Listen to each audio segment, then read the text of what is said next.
she cheekily asked. Sasuke smiled slyly and grabbed both of Yasaka's arms, placing her under him.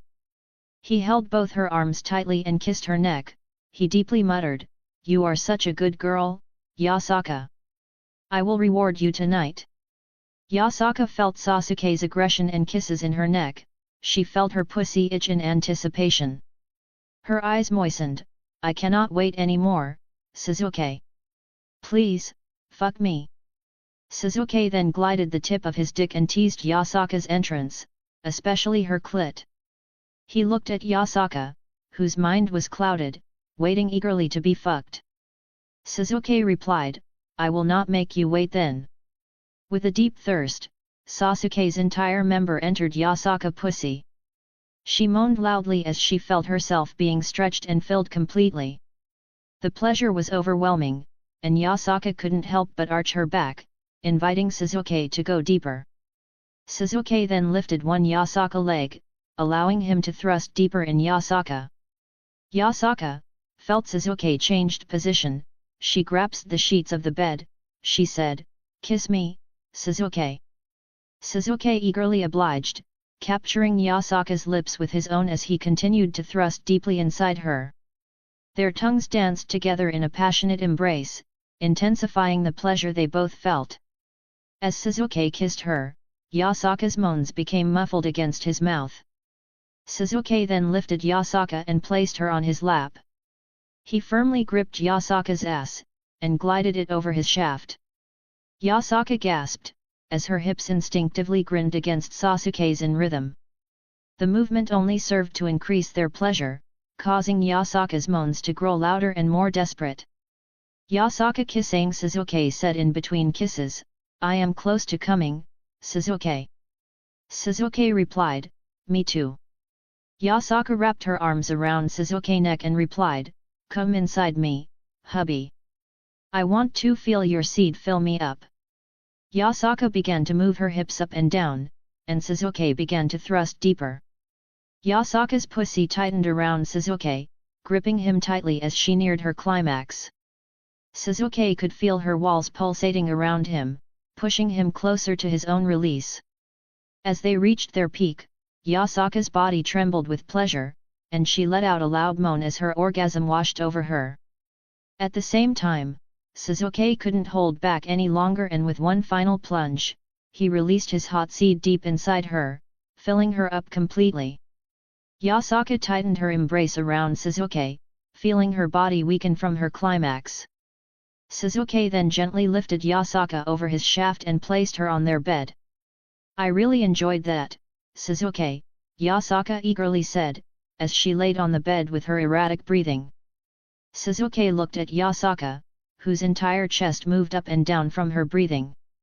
He then heard Yasaka add, "It seems you still want more." Sasuke chuckled and embraced her from behind. Sasuke softly said, "I love you." Yasaka turned around and gave him a quick kiss on the nose, saying, "I love you, too." Chapter 43, Harem Talk. Sasuke and Yasaka were lying next to each other on their bed.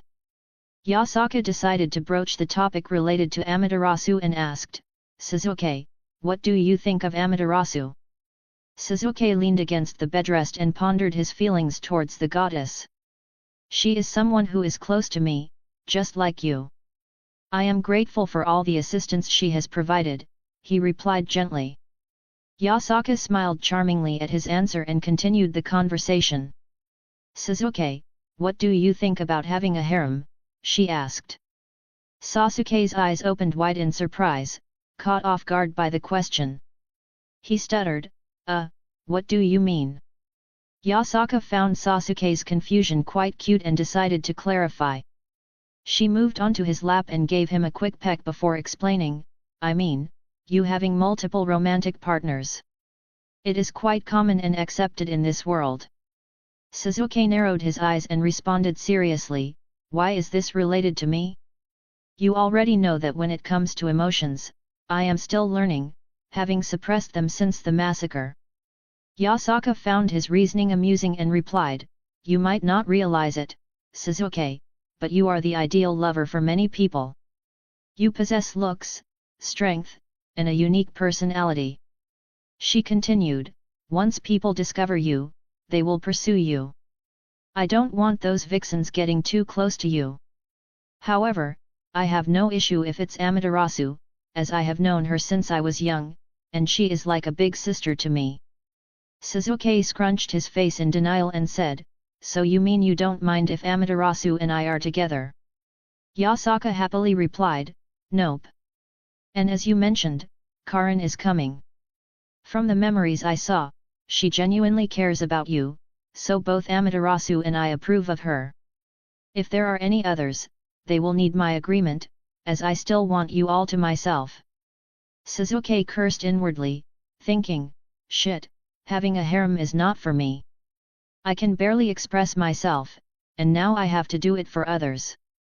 Yasaka could sense Sasuke's thoughts and reassured him, having other people who care about you and your well-being can be a positive experience. We will guide you and help you love yourself. I know you will treat everyone equally.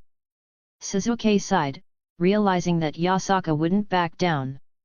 He had no choice but to concede, saying, fine, but it has to be very small. I want to enjoy my time with you, my friends, and my family. I don't need lovers having conflicts and fighting for affection. Ever since I was young, I have witnessed the fanatical behavior of fangirls. Yasaka, seeing Sasuke's agreement, cuddled closer to him and said, promise me you will treat us all equally.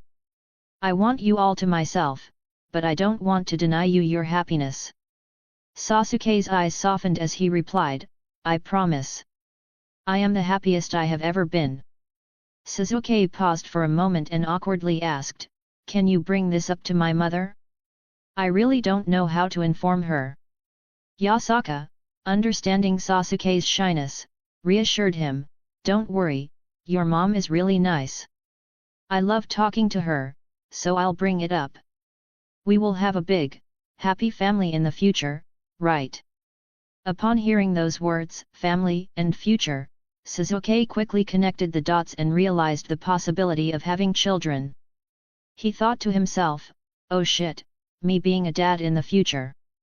With a wry smile, Sasuke asked, do you want children, Yasaka? Yasaka's eyes turned emotional, and she looked down, softly muttering, yes. Sasuke understood that it was important to her, so he gently placed his arms around her waist, hugged her, and said, I would love to have a family with you in the future, Yasaka. Yasaka perked up and softly exclaimed, really? Sasuke gave her a gentle smile, poked her forehead, and replied, yes, I know you will be a great mother. Yasaka hugged Sasuke tightly, expressing her gratitude. Thank you, thank you. I know it will be after your family settles, but I am so glad, she said happily. Sasuke and Yasaka were outside, engaging in conversation with the Uchiha family. Yasaka was talking to Izumi, Mikoto, and Kushina, while Sasuke's father was conversing with Minato. Meanwhile, Shisui, Itachi, and Sasuke were left together, the prodigy trio. Shisui pointed at the group of women and a girl and asked, what do you think they are talking about?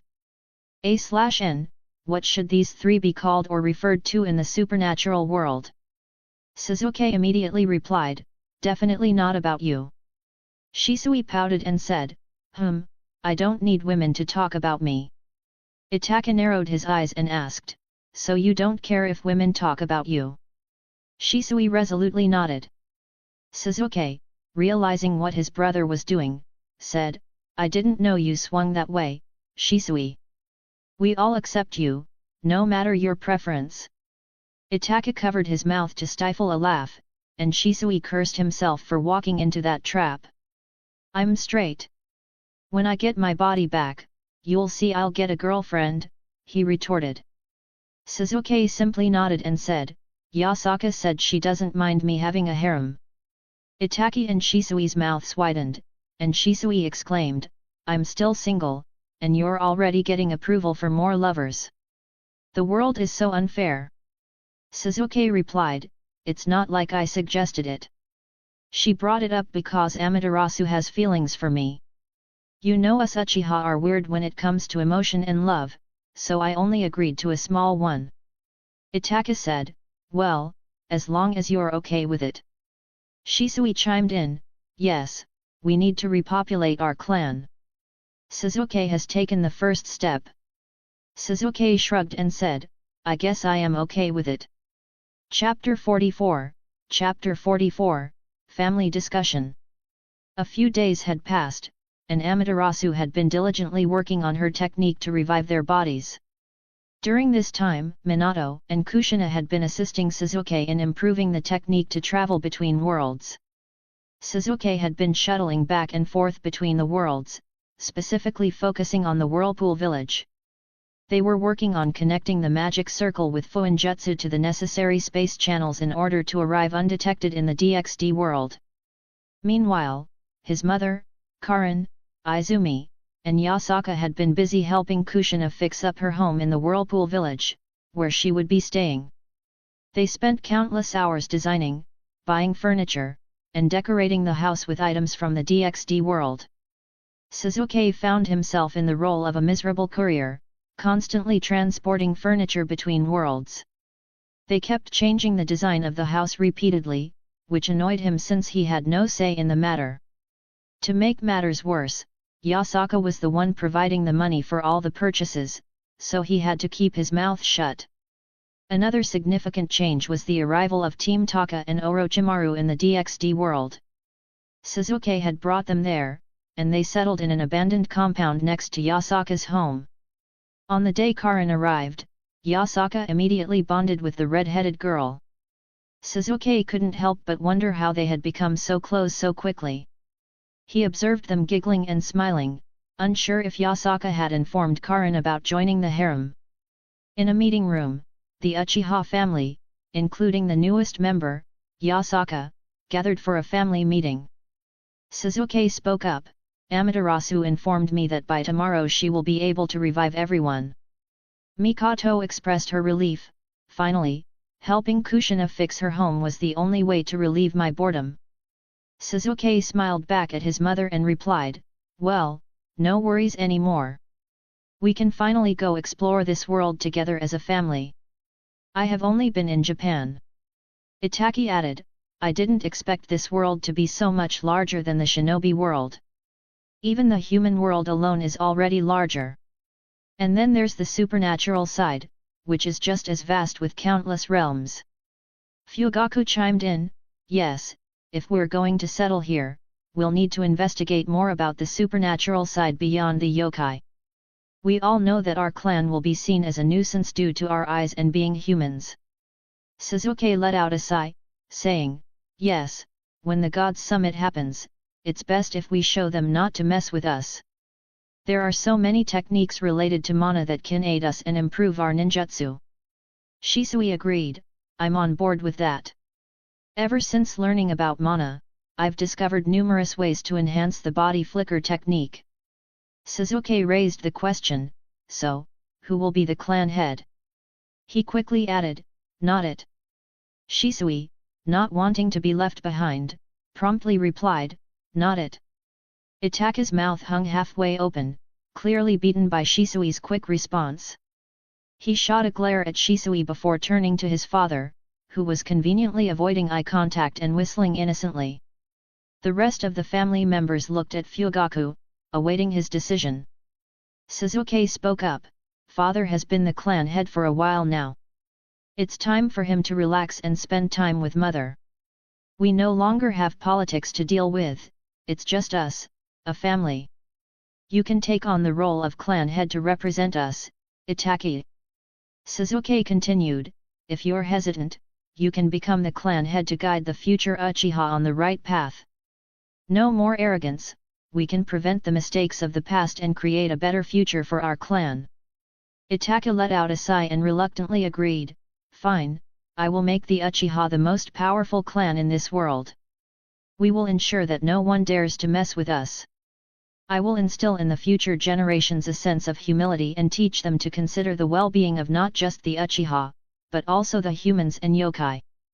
However, I must admit that getting close to other supernatural species might prove too extreme for us. I know in this world, having peace with everyone will be difficult. Fugako looked at his son Itaki and praised him. You have always been a smart and capable child, Itaki. I trust that you will guide the Uchiha clan to glory. I am relieved to know that the future of our clan is in such capable hands. Mikoto joined in, saying, Son, always remember that we are here to listen to your ideas, no matter how extreme they may seem. We understand your ambitions and your desire for peace. In this world, I want our family to experience true peace and enjoy our time together, including any future grandchildren. And Shisui, you are like a son to us as well. So, don't keep us waiting, introduce us to your girlfriend soon. Shisui smiled gratefully. He had been friends and also their older cousin with this family for years, and now he felt a great sense of relief. He was no longer burdened by the responsibilities of being a mediator for the clan and Konoha, he was finally free from that weight. Yasaka, observing her new family, found them all quite endearing. She felt fortunate to have met Sasuke and to be welcomed into his family. The future held promise and happiness for them all. Mikoto turned her attention to Sasuke and brought up the topic of his harem. She said, So, Sasuke, Yasaka told me about your harem. Sasuke coughed in embarrassment, and Shisui couldn't help but laugh at his expense. Mikoto gave Sasuke a thumbs up and said, Mother approves. Just make sure you bring home some good daughters-in-law like Yasaka. Amaterasu and Karin are nice people too. Remember to respect their choices and treat them well. Sasuke let out a sigh and replied, Yes, Mother. I'm still not completely sure about it, but those three have been a great help to me. I will make sure to treat them well.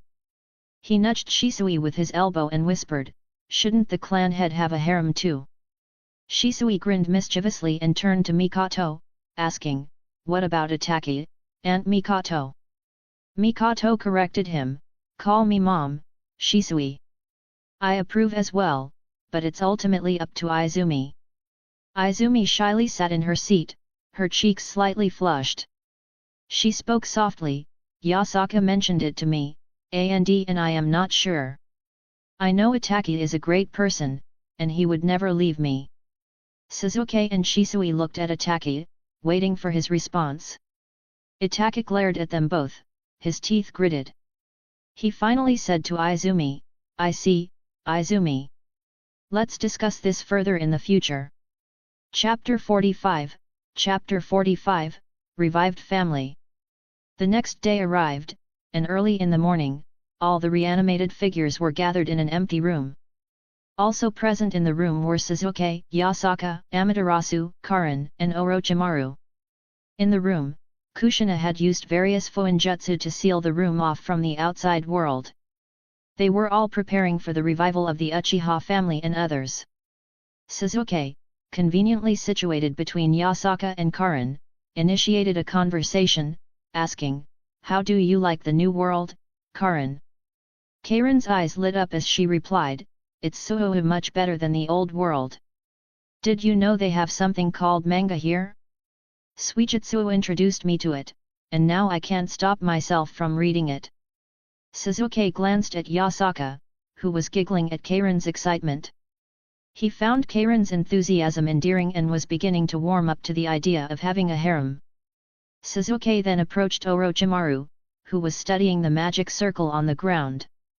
He asked, So, is this world interesting enough?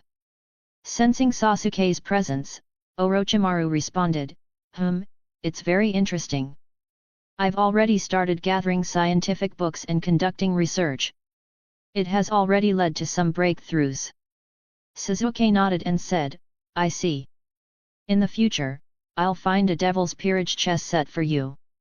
Orochimaru's lips curled up in excitement as he replied, Ah, I see.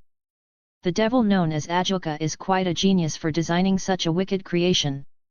I can't wait to decipher it. Sasuke looked at Amaterasu, who was finishing the last touch on the magic circle. The circle had 7 spots for each reanimated person at the edges. Sasuke, behind Amaterasu, leaned behind her neck and asked, "Are you getting through?"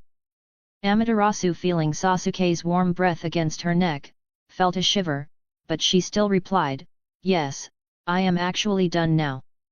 Amaterasu turned around and gave Sasuke a confident smile, knowing that the technique would definitely work.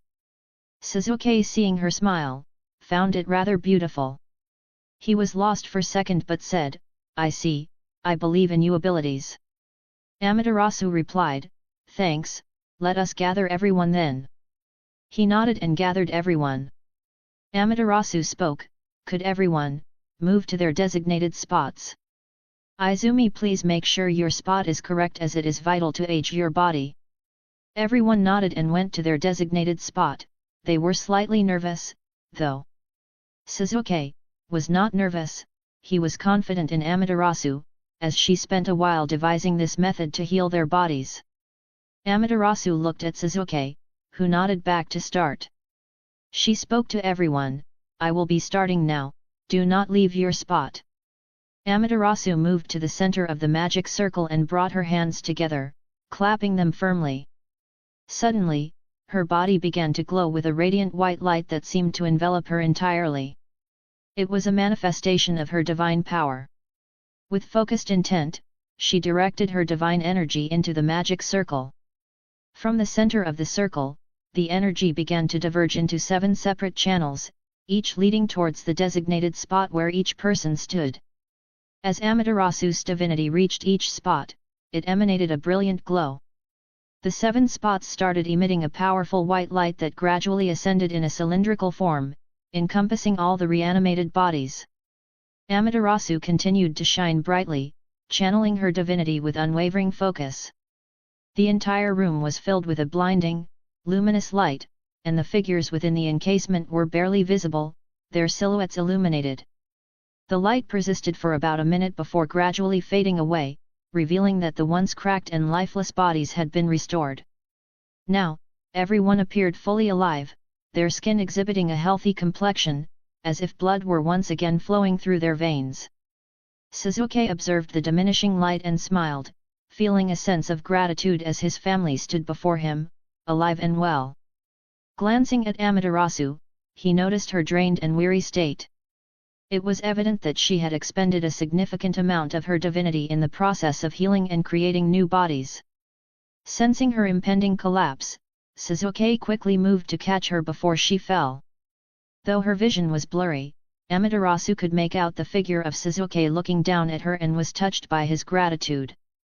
Sasuke then expressed his thanks, saying, "Thank you so much, Amaterasu." Drawing his face closer, Sasuke gently planted a kiss on her forehead. Though Amaterasu's mind was hazy, she could feel the wetness on her forehead and found solace in the knowledge that everything had gone well. Overwhelmed, she lost consciousness. Sasuke, aware of her fragile state, cradled her in a princess carry. Glancing back at his family and a now aged Izumi, Mikoto approached and asked, "Is she okay?" Sasuke's smile widened at the sight of his mother restored to life. He reassured them, saying, "Yes, she simply used up a significant amount of her divinity. She will regain consciousness in a few hours." A collective sigh of relief echoed through the room upon hearing the news of their benefactor's well-being. Sasuke then added, "I will take her to one of the spare bedrooms. I will meet all of you in the living room." Yasaka stepped forward and offered her assistance, saying, "I will help. Take care of Amaterasu for me." Sasuke nodded and walked away, making his way to the spare bedroom. He gently laid Amaterasu on the bed and took a seat beside her. Similar feelings from when Yasaka was unconscious welled up within him.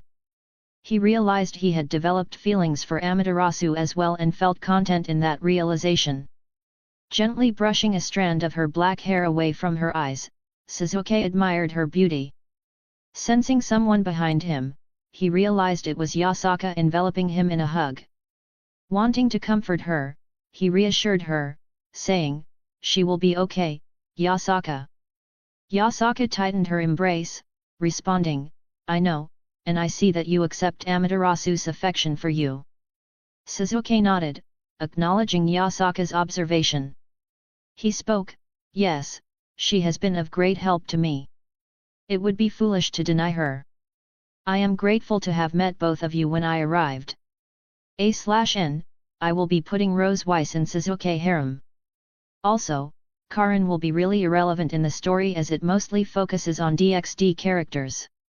You can recheck the harem chapter, as I have changed it. Chapter 46, Uchiha Future Path. Sasuke and Yasaka left Amaterasu in the bedroom to recuperate. They found themselves in the living room, surrounded by his fully revived family. Sasuke couldn't help but smile at the sight. Mikoto approached Sasuke and embraced him tightly, expressing her gratitude. Thank you for giving us a second chance, Sasuke. Sasuke returned the embrace and replied, I'm glad everything went smoothly. Fugaku stood behind Sasuke, patting his back in acknowledgement. Sasuke turned to Minato and Kushina and asked, whenever you're ready, we can go and meet Naruto. Kushina's excitement soared as she eagerly responded, tomorrow. You can spend time with your family, Sasuke. Sasuke nodded in agreement but inquired about the implementation of Fuinjutsu with the magic circle. Minato explained their approach, saying, we're using a door as the medium to connect the worlds. We've been combining the modified magic circle and the flying thunder god technique. Kushina chimed in, I think we can test it out in a couple of days. The FTG technique integrates seamlessly with the teleportation magic circle. Minato's spirits lifted as he added, and I've also discovered ways to enhance the FTG technique. Sasuke playfully punched Shisui's arm, teasing him, hey, I guess you can feel pain after all. Shisui glared back, snorting in response. Itaki and Izumi chuckled at Shisui's reaction. Sasuke then turned to Izumi and remarked, well, I suppose your body is back to normal now. Izumi nodded happily, exclaiming, yes, I'm so happy about it. Mikoto and Kushina approached the group, announcing, we're going to prepare some food for a family lunch. Everyone else nodded eagerly, looking forward to the gathering. Asterisk. Everyone gathered around the dining table, with Sasuke sitting next to Yasaka, who had seamlessly integrated into his family. As they indulged in their meal, a luxury they had missed during their time as reanimated beings, Kushina expressed her longing for ramen. The group sighed, and Minato suggested, how about the first ramen you have will be Ichiraku ramen, but with Naruto will join us. Kushina's eyes lit up, and she exclaimed, great idea, hubby. After finishing their meal, they engaged in casual conversation. Shisui asked, now that we don't have missions anymore, what should we do? Everyone pondered the question, realizing they were no longer restrained by the shinobi system. Sasuke thought for a moment and said, I've been considering this for a while. Shisui, what do you think about creating an ANBU unit here?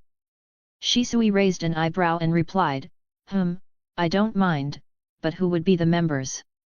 Sasuke explained, for now, we could recruit members from Yasaka's people.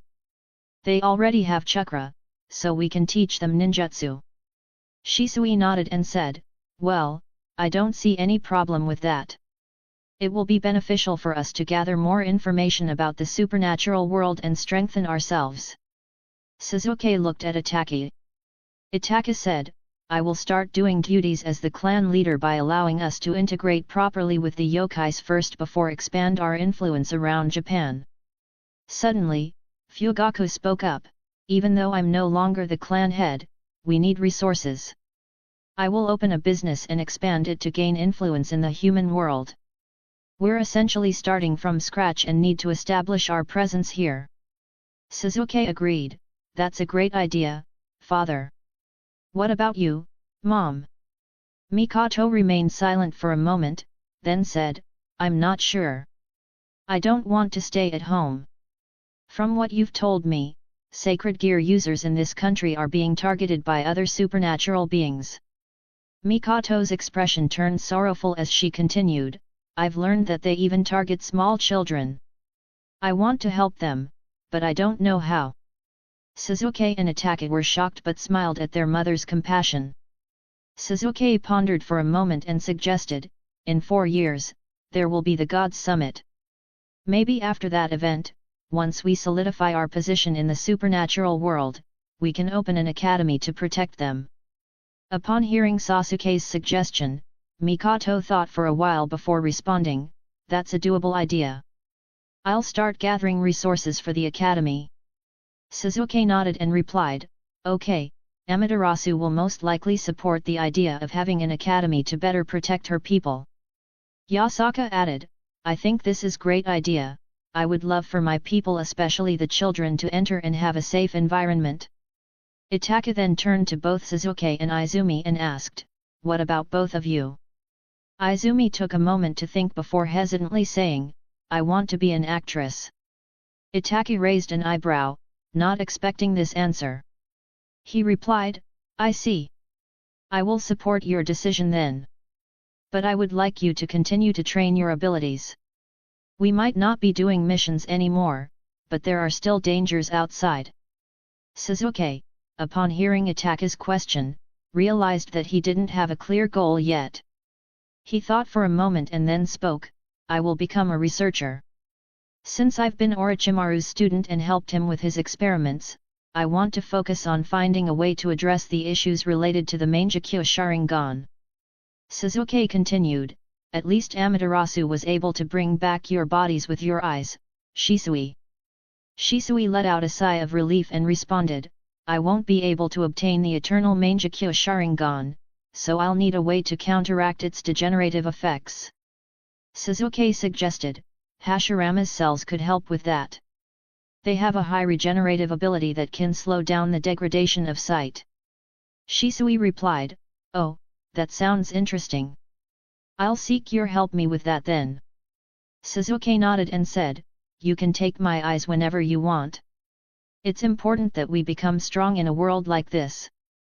Itachi simply nodded in agreement, recognizing the need to grow stronger in order to protect the family. After lunch was done, Sasuke and Yasaka went to visit Amaterasu to check up on her condition. As they entered, they both saw her sitting upright on the bed. Yasuka leaped into Amaterasu and hugged her. She said, I am glad you are awake. Sasuke nodded along with Yasaka, expressing his desire for her to be in good health. A/N, so I have been away for a week. I will continue releasing chapter as usual. Also every 100 power stones we get I will release an extra chapter. Chapter 47, Chapter 47, Arrival at Konoha. Still in the bedroom, Amaterasu, fully awake, asked, I believe there were no abnormalities. Sasuke replied, no, they are perfectly fine now. Thank you once again for helping my family. Sasuke brought a chair and sat next to Amaterasu and Yasaka, who were on the bed. He smiled slightly and said, I will be honest, Yasaka told me about your feelings.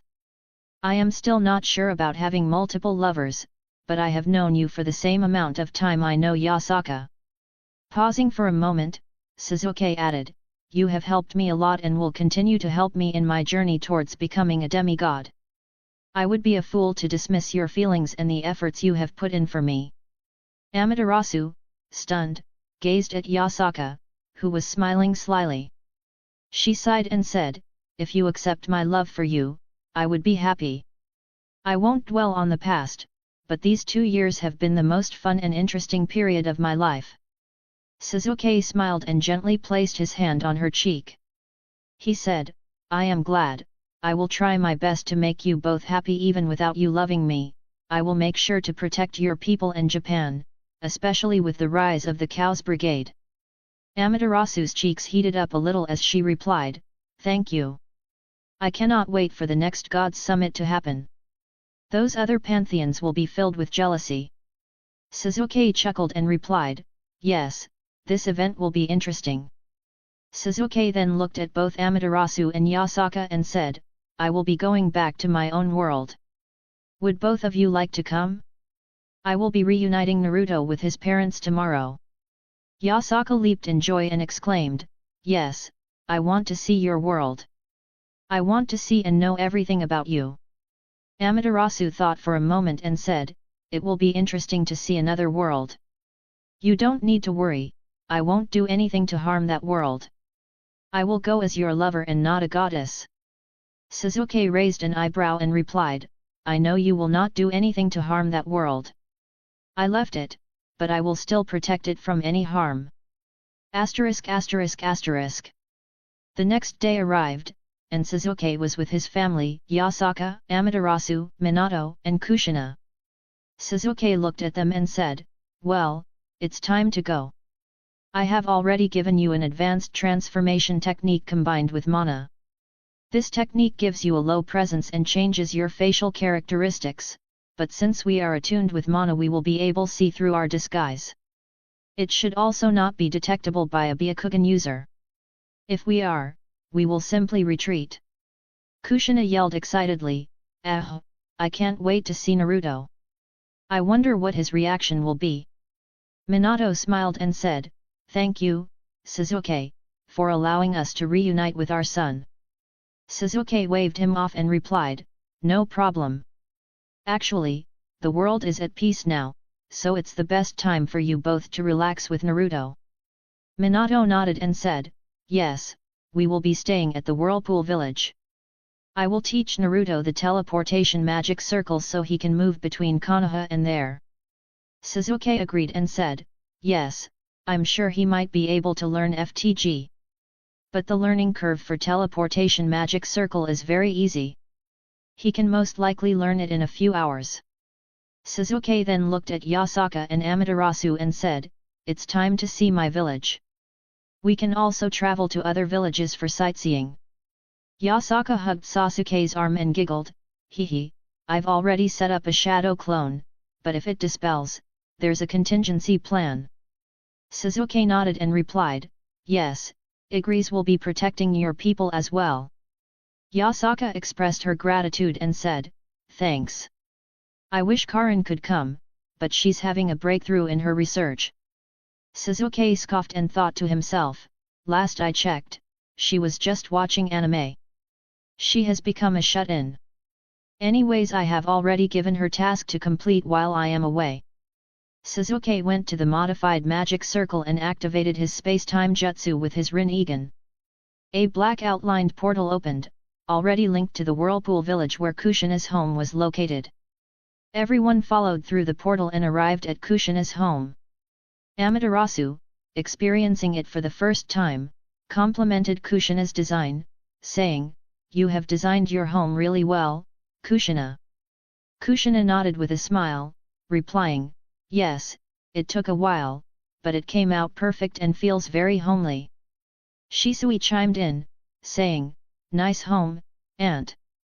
I'm glad Sasuke was able to transport this furniture for you. Sasuke clicked his tongue and shot a glare at Shisui, who grinned mischievously in response to Sasuke's expense as a courier. Sasuke announced, I will go to Konoha and bring Naruto to you. We can then all go to Konoha together. Everyone nodded, agreeing with the plan. Sasuke then located one of his shadow soldiers residing in this world. He enveloped everyone in his darkness and transported them to his own dimension. The black mist formed by Sasuke's entrance slowly dissipated, revealing his figure as he switched places with his shadow soldier. Infusing chakra into his feet, he swiftly moved through the treetops, heading straight towards Konoha. A sense of nostalgia washed over him as he dashed through the forest, reminiscent of his shinobi days.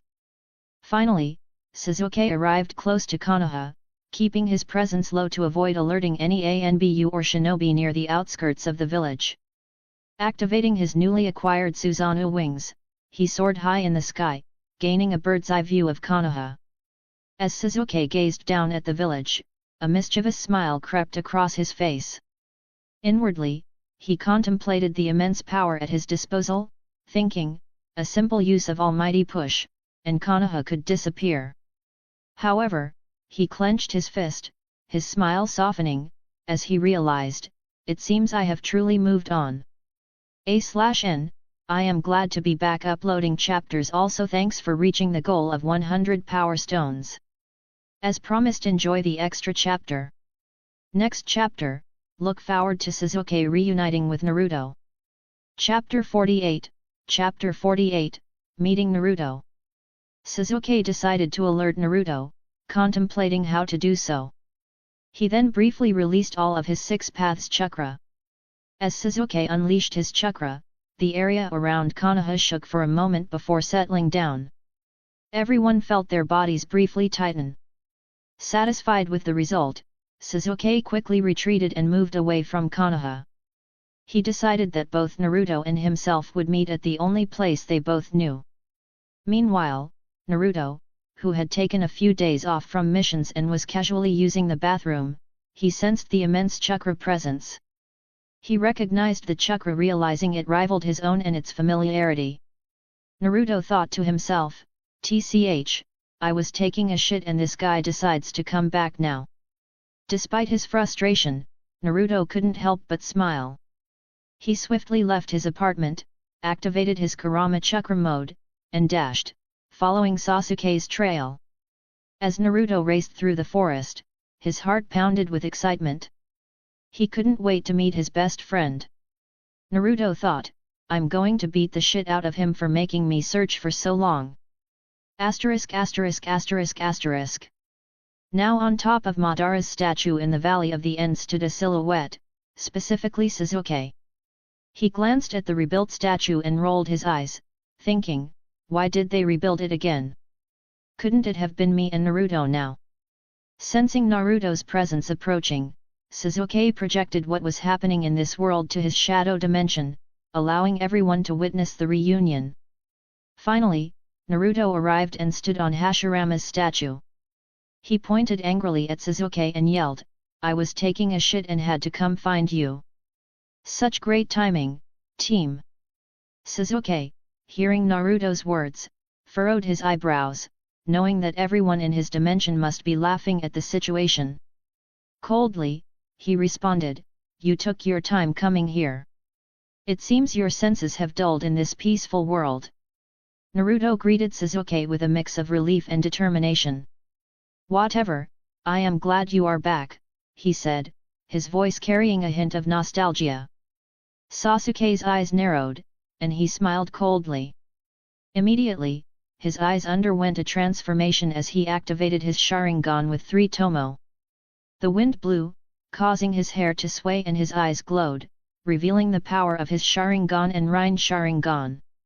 Naruto, witnessing Sasuke's Rain Sharingan, couldn't contain his astonishment.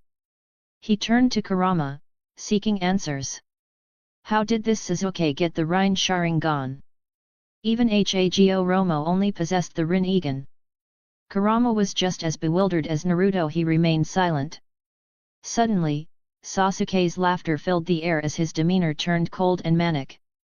"You have defeated me once, Naruto. But now, this time is different, and I will finish what I started." Naruto's shock was palpable as he loudly declared, "I will not allow you to shatter the hard-earned peace of the world. I have defeated you before, and I will do it again, even if I have to render you both armless." Sasuke chuckled in response, "Why don't you try then, dead last?" In the shadow dimension, confusion enveloped the others as they questioned Sasuke's sudden change in behavior. Weren't they supposed to reunite with Naruto in Konoha? Itachi sighed and said, "He is purposely acting this way. Otherwise, he wouldn't have projected this scene into the real world." Back in the real world, Sasuke, no longer feigning his intentions, observed Naruto. Sasuke, with his Sharingan spinning, deactivated it as he gracefully leaped off Madara's statue and landed on the water's surface.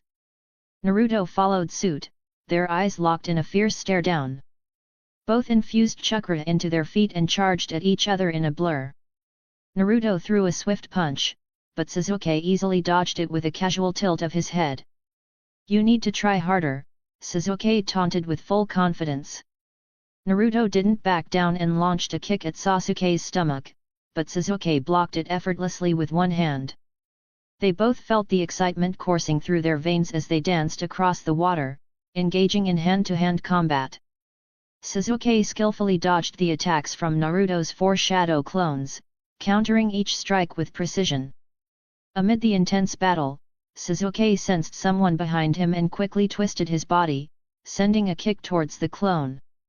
It vanished in a puff of smoke, but Sasuke knew that Naruto himself was in the air, preparing a raise nan. With a cunning smile, Sasuke turned his body into mist, vanishing before Naruto's attack could connect. Naruto crashed into the water, and as he tried to recover, Sasuke reappeared in front of him. He grabbed Naruto by the collar and delivered a powerful kick to his stomach, sending him bouncing across the water's surface.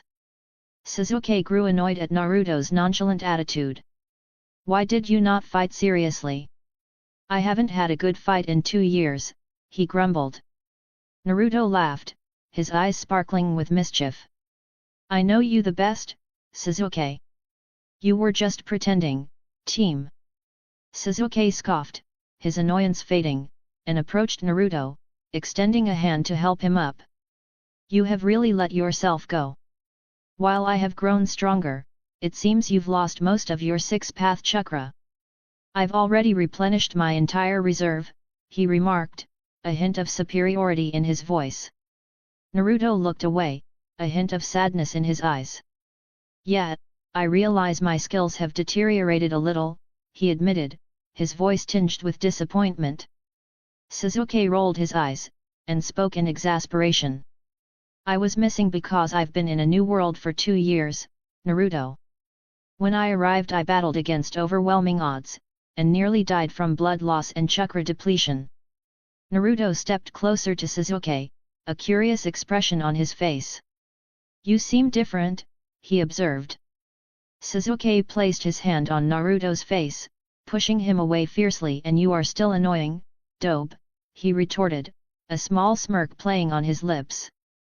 Naruto's irritation flared, and he shot back, "Shut up, team." Naruto, feeling a sudden epiphany, yelled out in realization, "You found love." He jumped up and exclaimed, "It is so unfair. How did this gloomy motherfucker get a girlfriend?" Sasuke, taken aback by Naruto's outburst, responded, "How the hell did you figure that out?" Naruto scrunched his eyebrows and stuck out his tongue playfully. "I can feel and see that your chakra has changed. It's no longer shrouded in darkness," he explained. Sasuke sighed and admitted, "Well, you're correct, but I came back to reunite with someone." Naruto, still annoyed that Sasuke had managed to find a girlfriend, waved his hand dismissively and nonchalantly asked, Yet, who are you going to reunite me with?" A/N, finally the Runion. "If we reach 350 Power Stone I will release another chapter.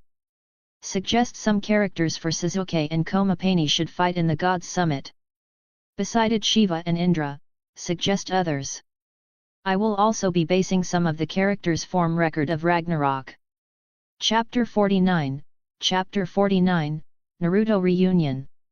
Sasuke, realizing it was time to share the revelation about their parents, looked at Naruto with a serious expression and kicked his shin. Naruto held his knee in pain and yelled, "What the fuck, that hurt."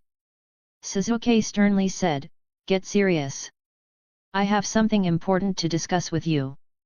Inside Sasuke's dimension, everyone watched the interaction between the two friends. Yasaka remarked, "They truly have a strong bond."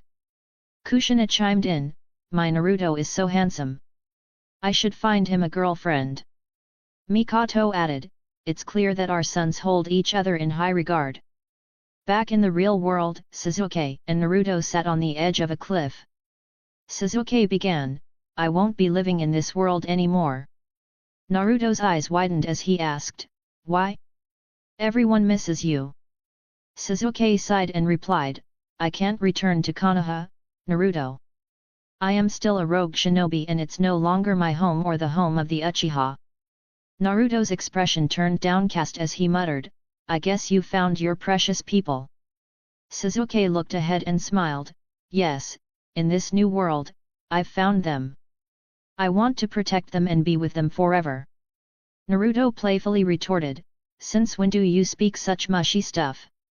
He then added, I guess I can't change your mind. Everyone believes you're dead, and I suppose the Sasuke Uchiha of this world is no more.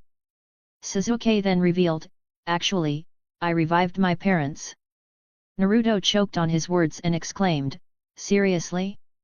That's so cool, you know. You can be with your family.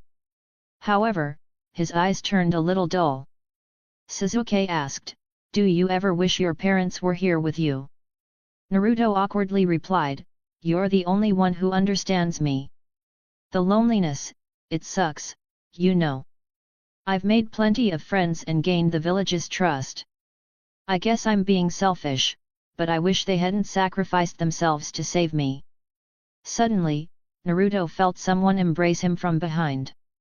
The woman spoke softly, my Naru, I'm sorry for not being with you for 19 years. Naruto's senses heightened, but then calmed down as he felt a strong connection. He turned around and saw a woman with red hair embracing him. Tears welled up in her eyes as she gently held his face with her hand. She spoke with a hint of sadness, I have failed as a mother. You had to endure so much suffering. I'm sorry. Recognizing the person before him, Naruto felt his eyes moisten. He weakly uttered, Mom, is that really you? Kushina nodded happily and replied, yes, your father and I are back alive. If you want, we can be a family together.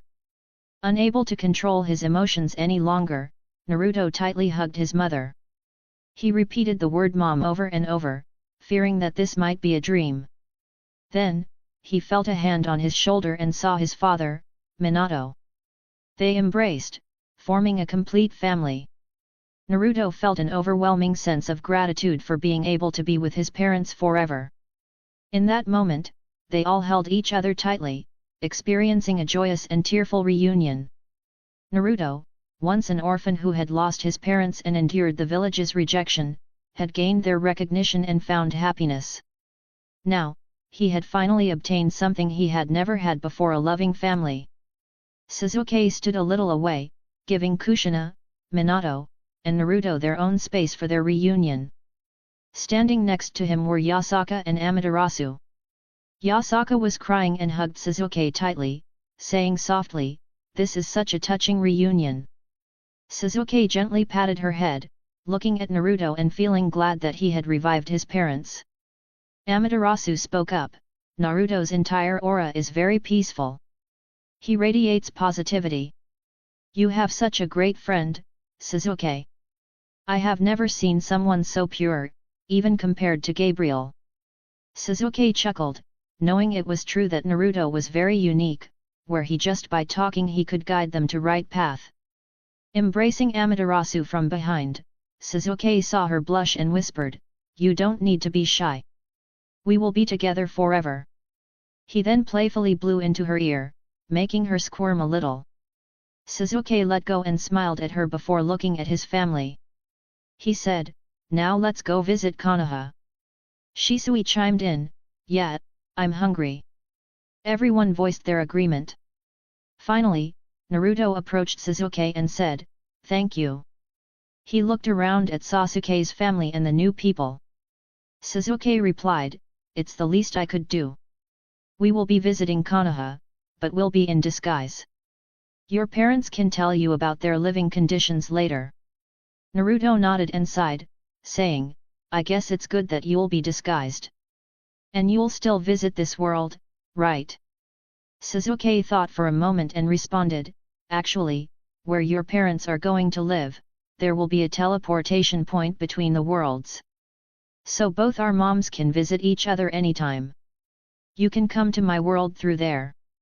Naruto's eyes lit up, and he exclaimed, I can go to another world. Sasuke rolled his eyes at Naruto's excitement but was also intrigued, thinking to himself, what if Naruto participates in the Gods Summit? Well, it's something to consider. Naruto then looked at the two beautiful women beside Sasuke and asked, so which one is your girlfriend? Sasuke replied, both. Naruto's eyes widened and he exclaimed, you're not joking, right? Sasuke's expression turned serious as he gestured towards the blonde-haired woman, saying, "This is Yasaka," and then towards the black-haired woman, he added, "And this is Amaterasu." Naruto yelled in disbelief, "What? How? Since the academy, your emo self had so many fangirls?" Sasuke rolled his eyes and replied, "Yeah, but they were annoying." His expression softened as he continued, "Yasaka helped me emotionally when I arrived in their world, and Amaterasu aided me in reviving our parents." Naruto, a little annoyed that he was still single, happily said, "Thank you, Amaterasu, for bringing my parents back. It's the greatest wish I could ever have." Amaterasu replied, "You're welcome. It was Sasuke's suggestion, and I just aided him with my divinity aligned towards it." A/N, Naruto will have a decent amount of relevance in the story, such as the Tonari arc, God's Summit arc etc. Chapter 50, Visiting Konoha. Kushina, hearing Naruto talk about Sasuke's relationship, immediately interjected, "Naruto, when am I going to meet my daughter-in-law?" Naruto backed away, stuttering, Soon, maybe."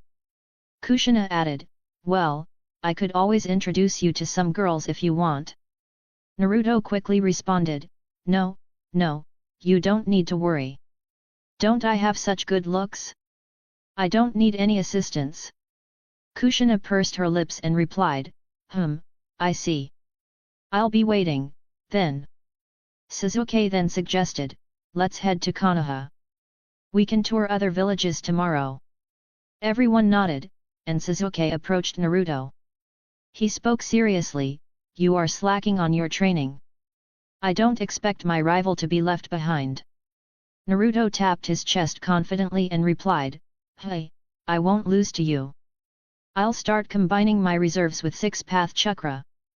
Sasuke nodded and said, "You can see my arm is back to normal. There's an item called Phoenix Tears that can heal most wounds and reattach limbs. I used it with an arm made of Hashirama cells.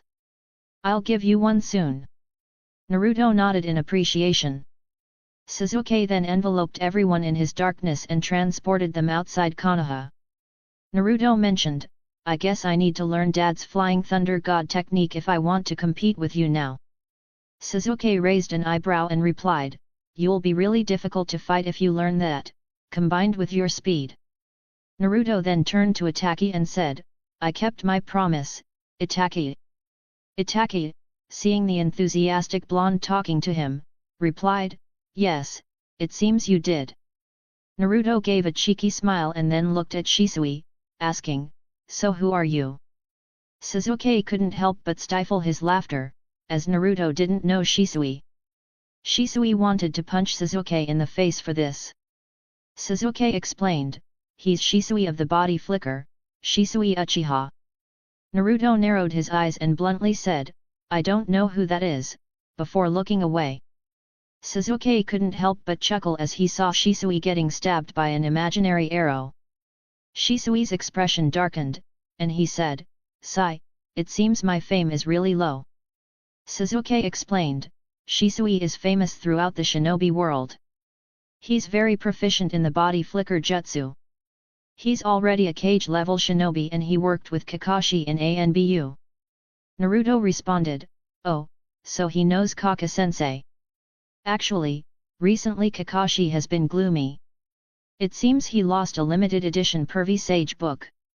The trio who stole it remained silent. Shisui then said, "Kakashi is actually my senpai. I've worked with him in ANBU, along with Tenzo." Naruto exclaimed, "Wow, you know Yamato too?" Everyone was now inside Konoha, disguised and walking along with Naruto acting as a tour guide. Sasuke stood with Yasaka and Amaterasu, saying, "Well, this is the village I grew up in. I may not care about it anymore, but it really does have a charm to it." Yasaka commented, "It is really beautiful, especially compared to the modern-day world with its skyscrapers and smog from cars." Amaterasu added, "Yes, this village has a nice charm to it. Yasaka then added, I'm glad that where my people live, it is held within a dimension. The air here is very clean, just like where I reside.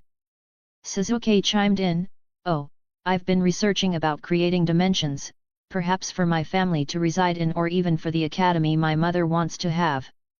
Amaterasu raised an eyebrow and asked, you want to build an academy? Sasuke realized she had been unconscious during that conversation and replied, well, my mother dislikes seeing children who have sacred gear or potential with magic being killed off by fallen angels or recruited. She wants to create a safe haven for them. Amaterasu immediately clasped Sasuke's hands with excitement, saying, that's a great idea. I hate seeing my people being treated that way. Since we no longer interfere with human matters, it is really annoying seeing my believers getting snatched and killed. Any resources you need, I'll help. I'm also happy that your mother will be in charge of it.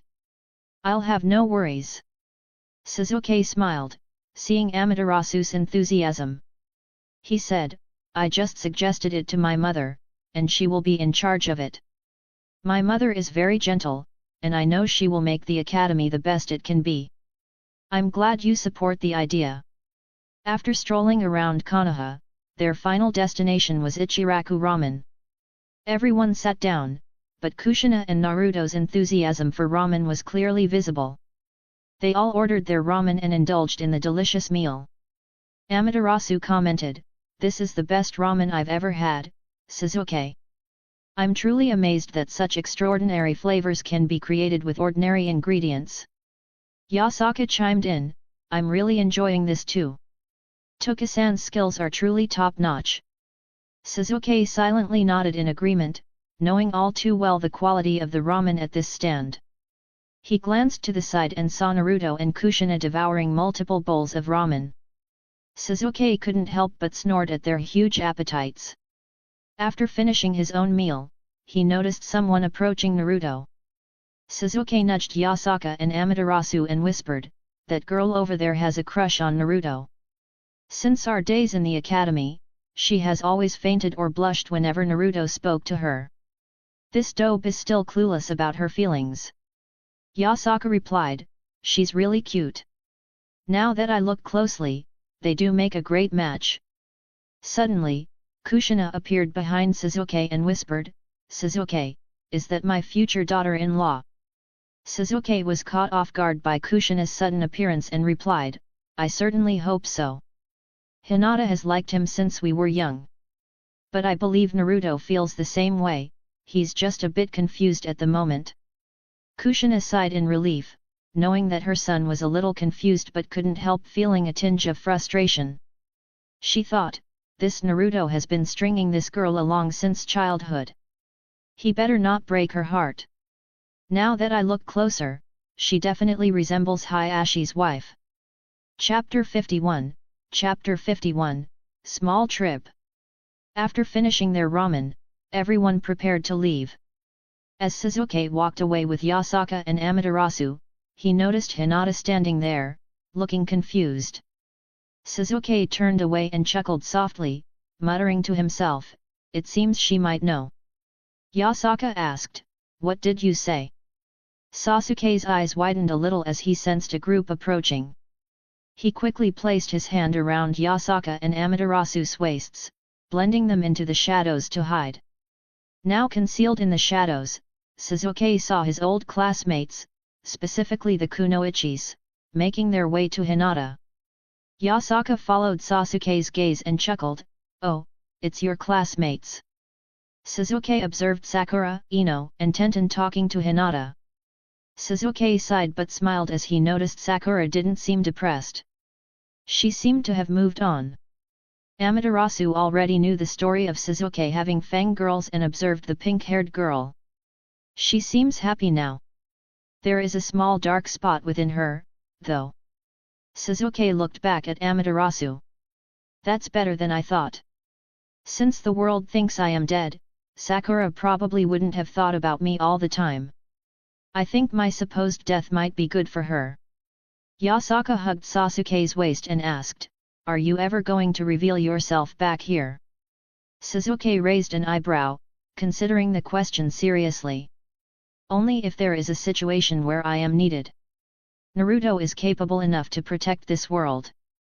I will be the second line of defense. If he's ever not present, I'll make myself known and handle whatever problems occur. After spending a week in the Shinobi World, Sasuke and his group focused on touring around his former world. They visited the great hidden villages and witnessed firsthand the peace that now prevailed. Naruto's words rang true, the villages were truly thriving under the Shinobi Alliance's cooperative efforts. The alliance between the cages and the future cages had proven to be fruitful. They maintained constant communication and extended mutual assistance through trade.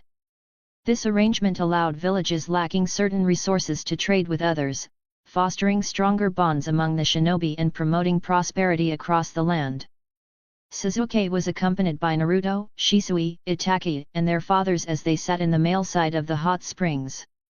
Meanwhile, Yasaka and Amaterasu were on the other side, enjoying their own relaxing time. Curious about Sasuke's new world, Naruto asked, "Sasuke, what is the world you are living in like?" Sasuke raised an eyebrow, realizing he hadn't shared much about his new world before. "Well, it's different," he began, "there are more races than just humans. They're called the supernatural side, and they've remained hidden from the human world. Yasaka is a nine-tailed fox, and Amaterasu is a goddess." Sasuke then added, "Once your parents help me fix the magic circle, you could visit if you want." Minato chimed in, "We're almost finished implementing Fuinjutsu. The magic circle is connected to a door, and it requires blood recognition. Once it's ready, you can travel between the worlds." Naruto's excitement grew, "That's so cool, Dad. Teach me Flying Thunder God so I can keep up with Sasuke."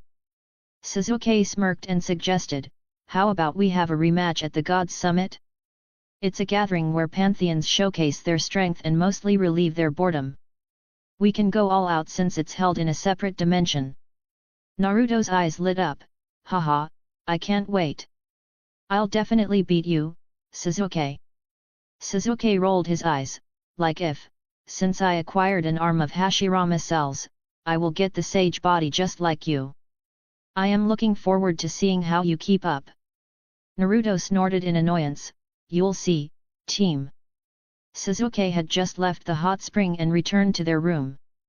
When he opened the door, he found Amaterasu sitting there, drying her head with a towel. Sasuke silently approached her from behind and wrapped his arms around her. Amaterasu sensed his presence and relaxed into his embrace.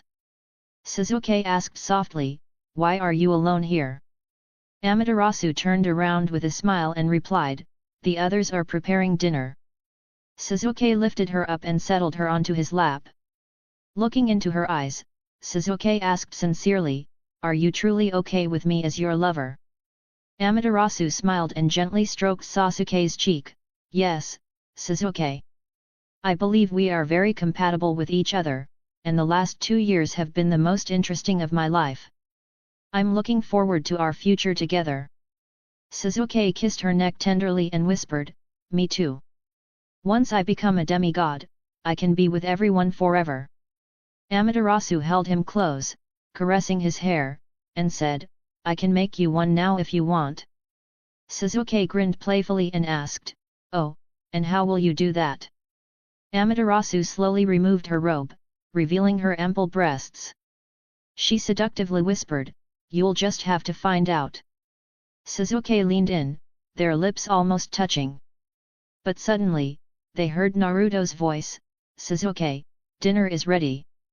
Everyone is waiting for you." Sasuke blinked repeatedly, feeling a mix of frustration and amusement. Amaterasu giggled and quickly pecked Sasuke on the lips before getting up. Sasuke thought, "This blonde fucker actually cock-blocked me." He hugged Amaterasu tightly and said, "Let's go. When we return tomorrow to your world, we'll figure it out." Amaterasu fixed her robe and replied, "Yes, my dear." They both walked out together. As they walked hand in hand, they entered the dining room and greeted everyone. Sasuke passed by Naruto and playfully slapped the back of his head. Naruto held his head, pouting in annoyance. What the hell? Sasuke glared at him and then sat between Yasaka and Amaterasu, ready to enjoy the dinner together. Yasaka playfully placed her hand on Sasuke's thigh, and she gave him a knowing look. He rolled his eyes before softly pinching her waist. Yasaka quickly covered her mouth to stifle a sound, not wanting to draw attention to their teasing. The next day, everyone gathered inside Kushina's home. Sasuke stood in front of a door adorned with a combination of fuinjutsu and magic runes. Sasuke noted, "It's almost done." Minato nodded in agreement. Kushina whispered to Mikoto, "We can see each other every day now, Miko." Mikoto smiled and playfully nudged her, asking, "Yes, Kushina. Are we still going through with our plan?" Kushina eye lit up in excitement and she replied, "Once Minato and I resolve the issues related to traveling between the worlds." Sasuke, not overhearing their conversation, activated his Rain Sharingan, channeling chakra to the door. A portal appeared, and Sasuke declared, "Let's go."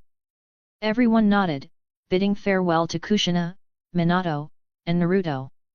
Yasaka approached Naruto and expressed her gratitude, "Thank you for helping Sasuke." Naruto rubbed the back of his head and replied, "No problem, he seems much happier now with you and Amaterasu." Yasaka smiled, saying, "Yes, take care, Naruto. You and your family are always welcome to my home." Sasuke glanced at Naruto and nodded. Naruto snorted and retorted, "At least say goodbye, team." Sasuke chuckled and replied, "Later.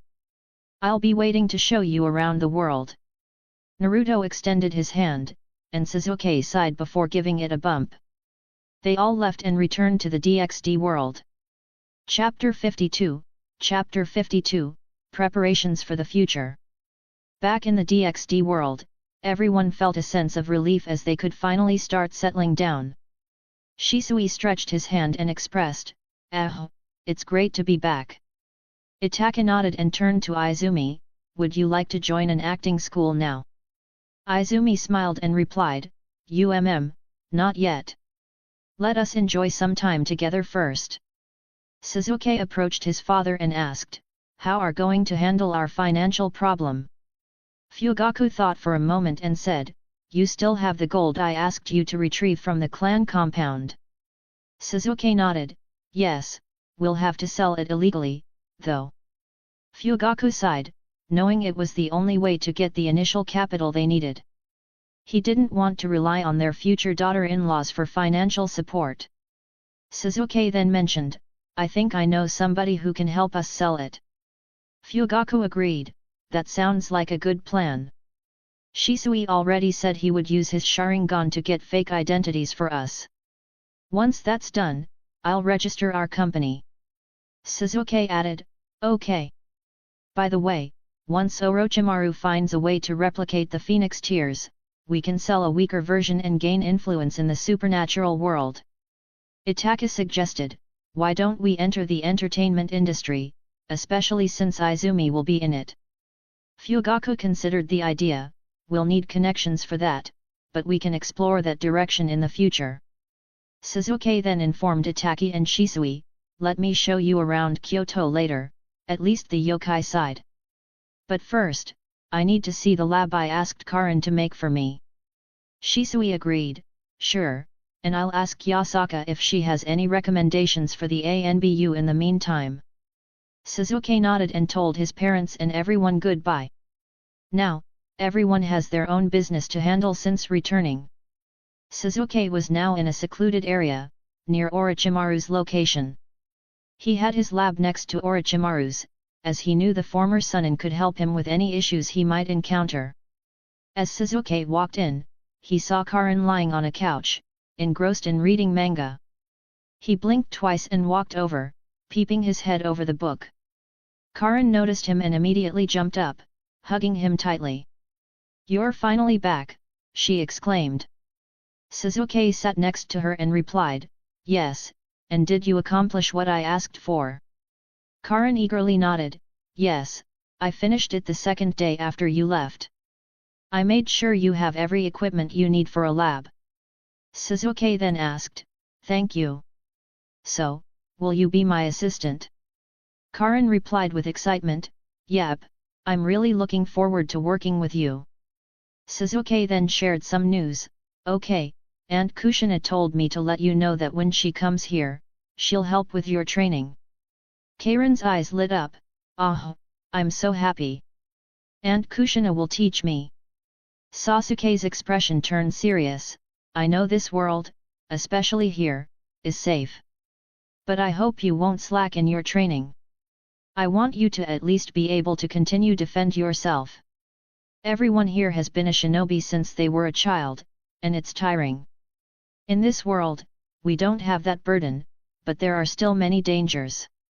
Karin was deeply touched by Sasuke's concern and replied sincerely, okay, I promise I won't slack in my training. After visiting his lab with Karin, Sasuke already had a batch of Hashirama cells ready for cultivation to counteract Shisui's Mangekyo Sharingan's blindness.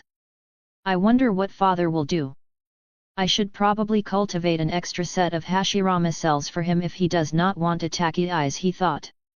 However, one Sasuke's main reason in becoming a scientist was seeking a way to bypass unlocking the Mangekyo Sharingan through trauma. Especially since the second Hokage imparted some of his knowledge to him. With a rough outline of his future projects in mind, Sasuke decided it was time to show Shisui an attacky around Kyoto. Did you find any good recruits for ANBU from Yasaka? Sasuke asked Shisui. After a moment of thought, Shisui replied, a few. However, you'll need to provide me with some ninjutsu scrolls. They have chakra, but they don't use it like us. I'll start by teaching them chakra control. Sasuke nodded, affirming that he would collect all the techniques stored in his shadow dimension when they returned. Itaki, who had been silent, added, you told us there are a lot of rogues in Japan. I think it's best if we take care of them now. It will help us become familiar with the new power system and fighting styles of this world. Sasuke agreed, sure, if you want, tonight OT during the week we can go hunt some stray devils. Though, arrogance seems to be thick in this world. Most likely their long lifespans have probably made them believe they are superior. The trio continued to stroll through Kyoto, specifically the supernatural side. Shisui remarked, you're very popular, Sasuke. Sasuke replied with annoyance, yes, ever since I saved Yasaka, they view me as a hero. I can't avoid it, as it's what Yasaka wanted. Itaki pointed out, other supernatural races most likely know about you. We should start setting up ANBU quickly. There are probably many spies in this dimension. Sasuke agreed, yes, I've already encountered a few suspicious individuals. I simply wiped their memories and moved along. As they walked through the bustling streets, someone called out to Sasuke. He turned around and saw a tanned woman with grey wolf ears, but also, her features were sharp and heroic. Yo, Sasuke, it's been a while, greeted Akira. Sasuke glanced around and replied, oh, it's you, Akira. Indeed, it has been a while. Sasuke then pointed at his brother and cousin. He said, this is Itaki Uchiha, my big brother, and that is Shisui Uchiha, our older cousin. Chapter 53, Chapter 53, Akira joins. The three Uchiha stared at Akira, especially Shisui, as she introduced herself. Hello, my name is Akira. I didn't expect all of Sasuke family would be so handsome, she greeted slyly. Itaki greeted her politely, saying, hello, it is a pleasure to meet you. Shisui, with a lot of enthusiasm in his eyes, greeted her with a big smile, pleased to meet you. My name is Shisui Uchiha. Sasuke, looking at Shisui, narrowed his eyes in suspicion. He then turned to Akira and asked, Akira, are you free by chance? Akira, who was grinning at Shisui, turned to Sasuke and replied, yes. What do you need, Sasuke? Sasuke nodded in acknowledgement. There is something I need your help in. Would you mind joining us for dinner? As they strolled through the streets, Shisui engaged in lively conversation with Akira, while Itaki and Sasuke remained mostly silent. The group finally arrived at a cozy restaurant and took a seat in a private room. Sasuke sat next to Itaki and whispered, "Do you think she's the one?" Itaki nodded subtly, and Sasuke hummed in agreement. As they sat together, Shisui turned back and beamed at Sasuke and Itaki. The duo rolled their eyes at Shisui's antics, but they couldn't help but smile back. As the night progressed, Sasuke noticed how well Shisui and Akira fit. He even chimed in, recalling the first time they met. It was the first night Sasuke went outside since Yasaka introduced him as her savior. Sasuke was strolling through Kyoto to get some fresh air. Sadly, he was surrounded by enthusiastic yokais expressing their gratitude. He wanted to leave and Akira was the one who broke up the crowd. From then, they have been friends since. Shisui laughed, "Haha, I wish I was there to see your face, Sasuke." Sasuke snorted but told Akira his thanks again. Sasuke brought up the subject, "I would like to sell some gold through some of your contacts and channels. My family has been in seclusion and is unknown in this era, so we would like to obtain some initial capital." Akira enthusiastically replied, "Sure, I will even do it for free for you and take no commission. Do not reject, Lady Yasaka is someone I look up to, and you are her husband. I would not mind helping you and your family." "Are you a swordsman?" Shisui inquired. Akira smiled. "Oh, you could tell.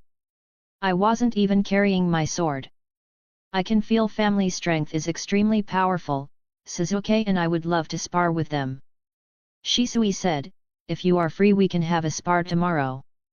Sasuke covered his mouth, stifling a laugh, to see Shisui's clear interest in Akira. After dinner, they bid farewell to Akira, promising to meet again soon. As they walked back, Shisui couldn't hide his excitement, "I really like her. I think she's perfect for me." Sasuke smirked, "You're just saying that because you like her energy." Itaka chimed in, "But we do agree, she's a great fit for you, Shisui." Sasuke glanced at his brother and nodded. "Yeah, I think so too. Akira is like the cool big sister type, she definitely fits you, Shiju." Shisui's cheeks turned a little red, and he looked away, feeling a bit embarrassed. Itaka hummed, genuinely happy that Akira seemed like a good fit for his friend. Shisui admitted, "Well, let's see how things progress. I'll admit, I'm interested in her." Sasuke nodded in agreement, "I was actually going to recommend her for the ANBU. She has excellent leadership skills and a great reputation among yokais. Since we're going to spar tomorrow, why don't you invite her?" Shisui's eyes lit up with excitement, "Great idea, Sasuke." The trio made their way back home, and Sasuke left Shisui and Itaka to relax. Now, he was sitting with Yasaka, leaning on the bed as they cuddled together. Curious about their future goals, Sasuke asked, "Yasaka, what do you see as our future goal?" Yasaka slyly smiled and playfully kissed Sasuke's nose, "My future goal is to have a good life with you." Sasuke chuckled, "I'm glad to hear that." He then added, "By the way, can you teach me senjutsu?" Yasaka's eyes beamed with excitement, and she enthusiastically hopped on top of Sasuke, straddling him. "Yes. I'd love to teach you senjutsu." Sasuke raised an eyebrow, amused by Yasaka's eagerness. He gently placed his hands on her waist, "You're very enthusiastic about it. Well, I will also teach you more about chakra in return." Yasaka grinned mischievously, "Deal." Sasuke then said, "Let us go to sleep." Yasaka nodded and gave a quick peck to Sasuke. "Good night, hubby." Sasuke chuckled and hummed in acknowledgement, he then softly replied, "Good night." The next morning arrived, and as the sun gently peeked through the curtains, Sasuke quietly slipped out of bed, careful not to disturb the sleeping Yasaka. He planted a soft kiss on her forehead, before making his way outside. At the training ground, when Sasuke approached, he was surprised to find Itachi and Shisui already there, engaged in conversation. "I didn't expect to see you two here," Sasuke greeted, his voice tinged with amusement. Itachi smiled at his younger brother. "Good morning, Sasuke. We thought we'd come here to train." Shisui joined in, his eyes shining with enthusiasm. "Yeah, it has been a while since I trained with Itachi." Sasuke's eyes lit up with interest. "I haven't seen your shurikenjutsu in a while, Itachi." Shisui, eagerly, chimed in, "What about me, Sasuke?" Sasuke glanced at Shisui and remained silent, making Shisui look gloomy for a moment. But then, Sasuke's face broke into a grin, and he chuckled, "Why don't we train together?" Shisui commented, "Sure, the more the merrier." Sasuke then had an idea, "Why don't we compete? I've already set up targets around this training ground during the 2 years I've been here." Itachi agreed, "HN." He then added, "I am curious to see Shisui's skills. He was the one who taught me shurikenjutsu, after all." A/N, Akira is an OC but her appearance is like Ghislaine Dadadia from Mushoku Tensei. Also, if we reach 200 power stones I will release an extra chapter. Chapter 54, Shurikenjutsu. Sasuke gazed at Itachi and added, "Oh yes, I remember Shisui was the one to teach shurikenjutsu to you." Shisui replied, I have not seen your skills, Sasuke, since you were little. I am looking forward to improvement." Sasuke's eyes widen in annoyance. "Let us not bring up the past." Shisui slyly remarked, "Why not? I remember you always following Itachi." He then imitated Sasuke's childlike voice. "Nii-san, let us train together." Shisui then mimicked Itachi and poked the air. "Next time, Sasuke." Sasuke's cheeks reddening from remembering this, he retorted, "Shut up." Itachi smiled and gazed at Sasuke. Shisui chuckled and said, "You have really grown up, Sasuke." Itachi added, "You have given us a new chance in life, Sasuke.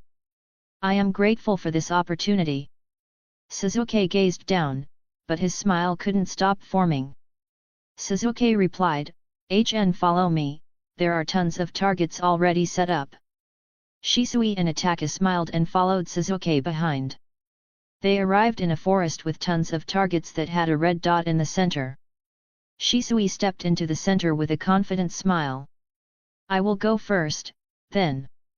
He drew a kunai from his holster and proceeded to create an impressive display. Waving his hands with practiced finesse, he conjured kunai from each fingertip. Sasuke couldn't resist a wry comment, "Show off." Shisui's agile form sprang into action, executing a perfect backflip. He moved with impressive speed, foregoing the use of his Sharingan. The kunai sliced through the air, a symphony of sharp swishes and faint whistles filling the atmosphere. Their flight was almost too rapid for the eye to follow. The kunai found their intended targets with precision, striking the center with resounding thuds that echoed across the training ground. Shisui touched down gracefully, like a falling leaf, leaving a trail of dust in her wake. He couldn't help but remark to Sasuke and Itachi, "That was quite enjoyable." Sasuke arched an eyebrow, a faint smirk on his lips. "I suppose we're abstaining the Sharingan for now." Shisui nodded in agreement. "Indeed, considering the proximity of the targets. We can reserve the Sharingan for longer distances." Itachi and Sasuke took their places in the center, their movements a fluid, precise dance. Itachi's form was a blur as he soared into the air, gracefully releasing kunai. His landings were as deliberate as his throws. Sasuke followed suit, his own aerial display demonstrating his ability. He sent his kunai flying, the impact reverberating with a satisfying thud on the targets. Shisui's voice carried excitement as he suggested, "How about we up the level?" Anchored firmly to the ground, he conjured a set of 10 shurikens between his skilled fingers. A swift flick set the shurikens gleaming as they sliced through the air.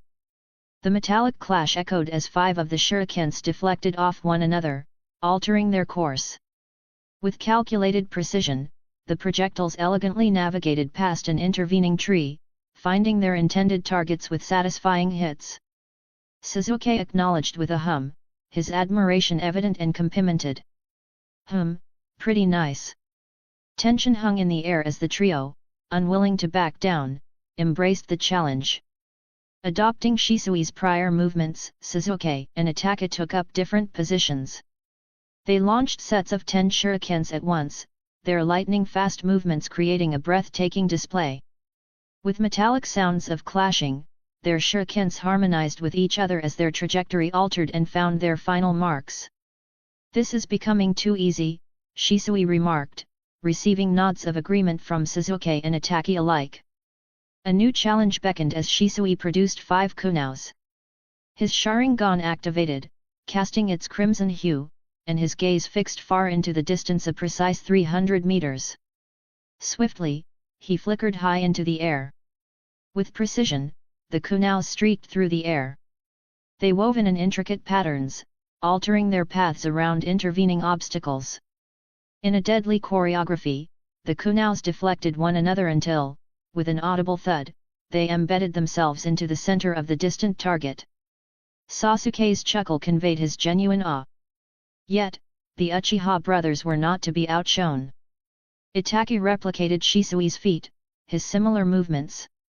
As he released the kunaus, their trajectory adapted masterfully until they, too, struck their target with satisfaction. Not wanting to be outdone, Sasuke launched himself into the air. 5 kunaus materialized around him, weaving a dazzling pattern through the dense woods.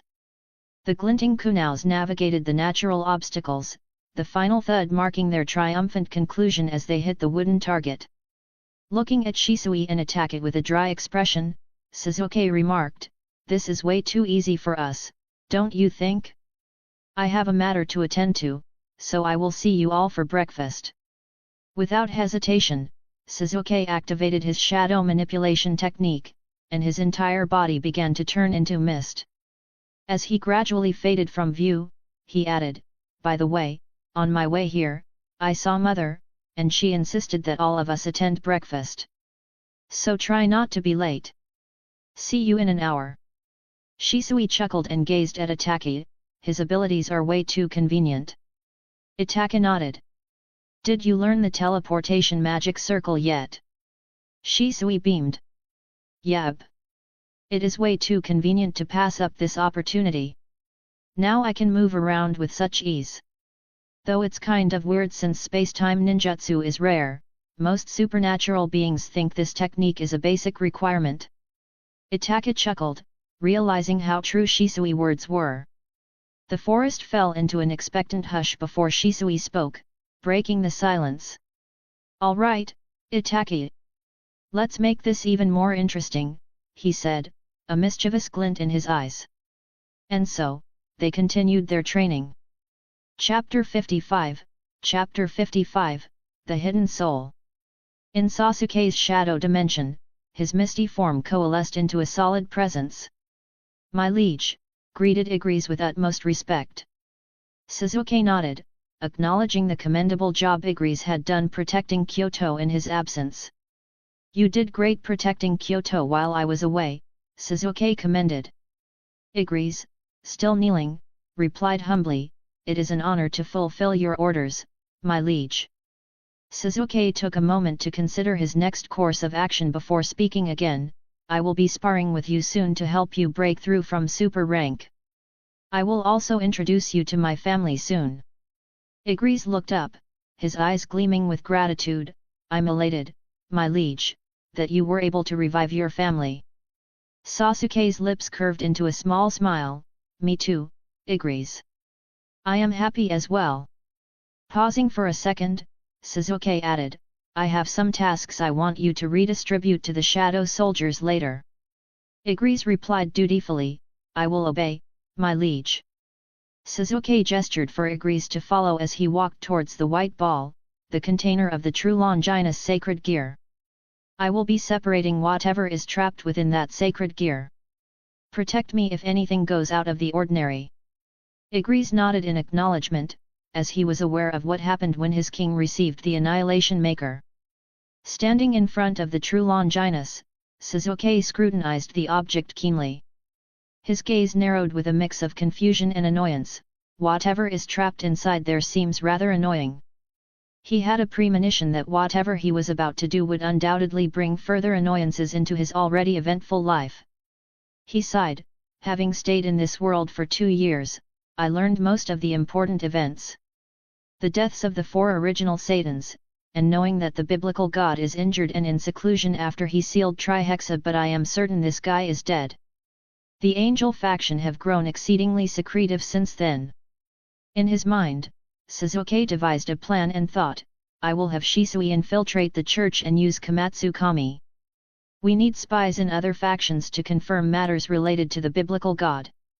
Hesitating for a moment, Sasuke gazed at the white orb, realizing that he also needed a new weapon since his Kusanagi had been destroyed in his previous fight. Determined, he channeled chakra into his Rain Sharingan, preparing himself for the task at hand. With resolute determination, Sasuke reached out and grabbed the white orb, activating the human path. A brilliant white light radiated from the orb as he desperately attempted to extract the trapped soul within it. Realizing the need for more power, Sasuke infused shadow-like tendrils with additional chakra, resulting in a fierce tug of war between the souls and the sacred gear. His face contorted with annoyance, Sasuke activated Naraka Path behind him. The combined usage of his powers enabled him to successfully extract a white soul from the orb. The soul shone brilliantly in the air, appearing to reshape itself into a human form. Fuck, Sasuke couldn't help but mutter in response to the challenge. To prevent any unforeseen consequences, he manifested a multitude of shadow chains. Igris was already prepared, infusing his own power into the chains. Together, they deftly directed the soul towards the King of Hell's mouth. As the soul disappeared within the King of Hell, Sasuke caught a glimpse of a man with blonde hair. The mouth of the King of Hell closed, leaving the man gazing directly at Sasuke. He realized it was indeed the biblical god. Sweat formed on Sasuke's forehead as he observed the man's gaze. Hoping to avoid any grudges, Sasuke placed a hand on his face, contemplating, luckily, Naraka Path can store souls. I will talk to him later. I don't want my mother to be upset. Understanding the annoyance that would come with confronting the biblical god, Sasuke cursed inwardly. At least his gaze was friendly when he looked at me. I hope he does not hold grudges. Turning his attention back to the true Longinus sacred gear, Sasuke noticed its transformation. Hey, I wonder why it is not a spear. The white orb was now half black, housing a sword within it. It seems to possess both holy and demonic energy. Observing the King of Hell, Sasuke chose not to release the jutsu yet. He wanted to engage in conversation with the helper. It seems he changed it for me. I feel like shit now. Sasuke looked at Igris appreciatively. Good job, Igris. I believe he's friendly, but caution is always necessary. Igris replied with a bow, thank you, my liege. Sasuke nodded, making a mental note. I will be back later and create a new group of soldiers for a division in the ANBU. My cousin will be leading them. With a swift transition, Sasuke faded and materialized at the entrance of Yasuka's home. He scanned the surroundings and noticed no one was outside. He quietly opened the door and heard voices emanating from the kitchen. Sasuke made his way there and found his mother happily helping Yasuka prepare breakfast. As he entered the kitchen, Yasuka spotted Sasuke and joyfully leaped into his arms. Morning, my love. Sasuke warmly returned the hug. Good morning to you too. I see you're helping my mother. Yasuka nodded with a smile. Yes, sit down, we're almost done. Following Yasuka's suggestion, Sasuke took a seat and observed the morning activities. Soon, he made his way to where his father, Fugaku, Itaki, and Shisui were seated. Sasuke greeted his father, exchanging nods with him. The matter related to money will be solved soon, Sasuke assured. The person helping me is a friend. Her name is Akira, and she has some dealings with the underworld. Fugaku acknowledged the information, continuing to read his newspaper. Turning to Shisui, Sasuke reminded him, "Don't forget, Akira is coming to spar with you." Shisui's ears perked up in excitement. "Hehe, I will not forget. I'll also ask her if she's interested in ANBU." Chapter 56, Chapter 56, Breakfast. The dining table was adorned with a wide spread of dishes, a testament to the growing size of the Uchiha family. The air was filled with laughter and chatter as everyone gathered, relishing a new experience filled with no worries. The once turbulent times, marked by the Nine Tails attack and political strife between the Uchiha and Konoha, seemed like a distant memory now, replaced by a newfound sense of peace. Shisui, with his huge appetite, couldn't help but compliment the food. "This tastes really good." Sasuke nodded and praised Yasaka. "It was mostly your mother who made it. But me and Izumi helped," Yasaka modestly chimed in. Itaka gazed at Izumi and thanked her as well. "Thank you for the food." Izumi smiled warmly, replying, "No problem." Amidst the delightful ambience, Fugaku brought up the topic of Naruto's parents. "Sasuke, will you be visiting Naruto's parents?" Sasuke took a moment to consider before answering, "No, I believe that next time I visit, will be when transportation between worlds is longer an issue." Sasuke then mentioned his plans for the day. "I will be in the lab today, cultivating more Hashirama cells. This will ensure that both Shisui and father have no issues using the Mangekyo Sharingan." Fugaku nodded, "I see, as I am not planning on taking Itaka's eyes. It best for his future child to have them. I know you are also researching the activation of the Mangekyo." Shisui's eyes lit up with excitement. "I will get wood release." Sasuke nodded, "Most likely. Obito and Madara were able to use it even though they were Uchihas." Curious, Sasuke asked, "Why are you so interested?" Shisui replied fervently, "Who wouldn't want to use wood release? Everyone has heard the stories of the first Hokage rivaling Madara with just wood release. I want to reproduce those legendary traits." Itaki intervened with a touch of seriousness, "You do know we have no jutsu related to wood release. Even the scroll of seals has none." Shisui's enthusiasm deflated momentarily, but he quickly composed himself. "I will just recreate my own jutsus then. I already have decent control over water and earth release. Once I obtain wood affinity, I will modify them to fit wood release, just like the water dragon. I will change it into a wood dragon." Sasuke encouraged him, "Well, I have mastered all chakra natures and am proficient in a decent number of Kekii Genkai. If you need help in the future, just ask, as you are already on the correct track." Shisui gratefully replied, "Thanks, I am still shocked that you have the Rinnegan." Sasuke playfully corrected him, "Rin Sharingan."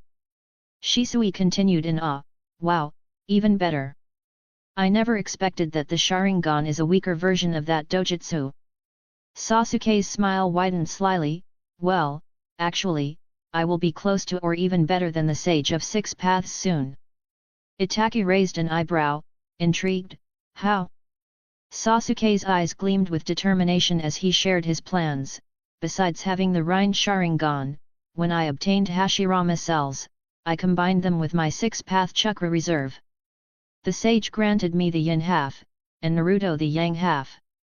I obtained the Rinnegan, and he obtained the Sage of Six Paths body. Hashirama was the previous incarnation of the sage's son. With his cells, I have acquired the yang half." Yasaka couldn't help but express her amazement. "That is incredible, Sasuke."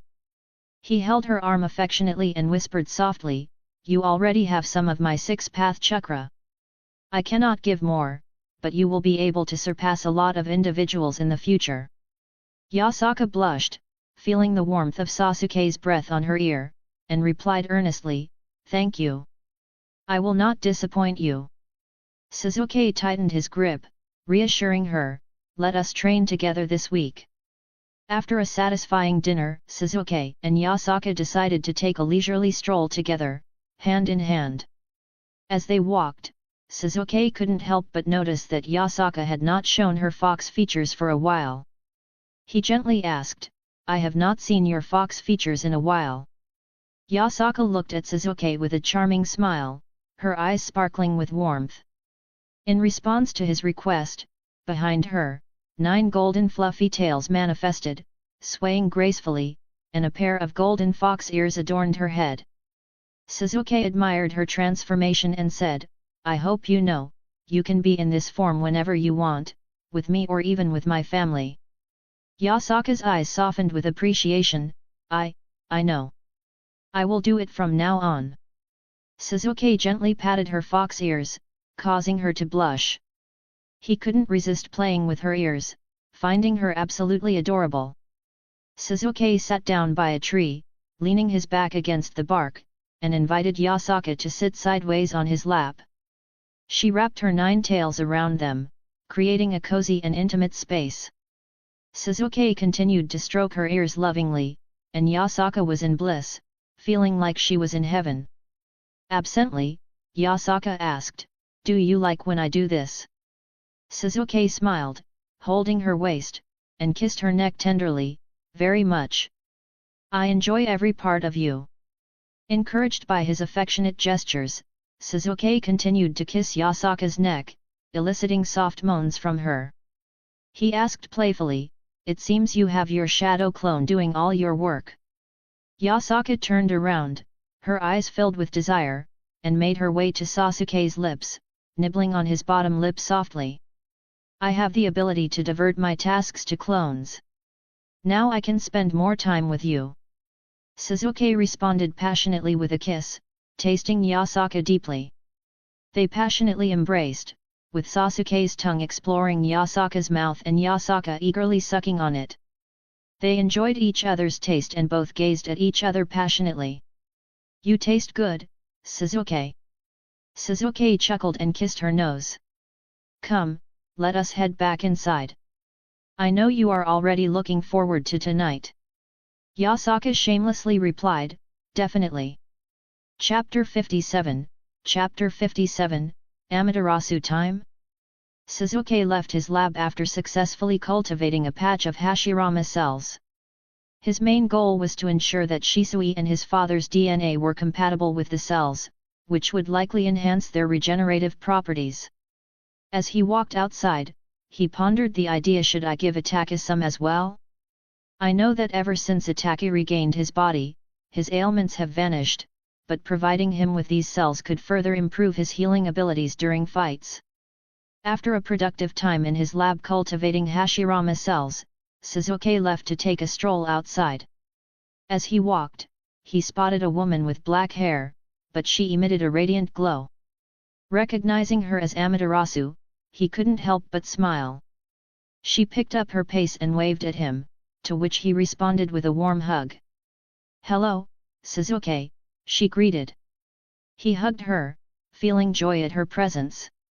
"It's great to see you," he replied with equal enthusiasm. Amaterasu hugged him back, and in a soft murmur, she asked, "When am I going to make you a demigod?" Sasuke chuckled, but his response held a touch of seriousness. "Just give me a few days, I am almost done integrating the yang half of the 6 paths chakra." However, Amaterasu's eyes turned downcast at his answer. "Fine," she said, a hint of disappointment in her voice. Observing her dejected demeanor, Sasuke teleported both of them into his bedroom. "Where are we, Sasuke?" she asked curiously. Sasuke didn't reply with words but instead expressed his affection by kissing her deeply. Amaterasu responded with equal fervor, showing all her desire for him. She wrapped her arms tightly around him as Sasuke lifted her up and sat on the bed with her on his lap. He looked into her eyes, his intentions clear. "We cannot do it yet, as I would undergo evolution when we do it. But that doesn't mean I cannot please you," he explained softly. Amaterasu slyly remarked, "At least you know not to keep a girl waiting." Sasuke rolled his eyes and replied, I am not that dense. She playfully patted his chest, teasingly questioning, are you sure about that? She then added, maybe I should jog your memory. You were quite edgy when you arrived in this world. With a bright smile, Amaterasu recalled the time you precisely released all Uchiha, causing Yasaka to fall to the ground. Sasuke's face darkened, but he apologized sincerely. Sorry about that. He then smiled. But who introduces themselves with hello otherworlder? Amaterasu looked into his eye. Only me. She then quickly added, do you have a problem with that? Sasuke pushed her onto the bed and kissed her neck, saying, never. I love everything about you. After an hour of passionate enjoyment, Amaterasu now lay in Sasuke's arms, feeling safe and content. Sasuke tightened his hug around her, and she felt completely at ease, especially considering Sasuke's skills in bed. Sasuke asked, what date is the Gods' Summit? As they lay together, Amaterasu responded, the date hadn't been decided yet. You know, this is mainly to relieve the boredom of the gods, allowing them to engage in battles since we don't partake in human development anymore. Ah, Shiva inquired about you by the way. Actually, people know of your actions in defeating the true Longinus user. Though, I vouch for you, and the gods are looking forward to your participation in the battle. Sasuke repeated, ah. Well, fighting ultimate class beings is boring. She leaned in closer, her breasts pressing against his chest, and kissed his jawline, remarking, only you would consider them cannon fodder. But I love that about you. Sasuke couldn't resist feeling her up, expressing, you really are tempting me.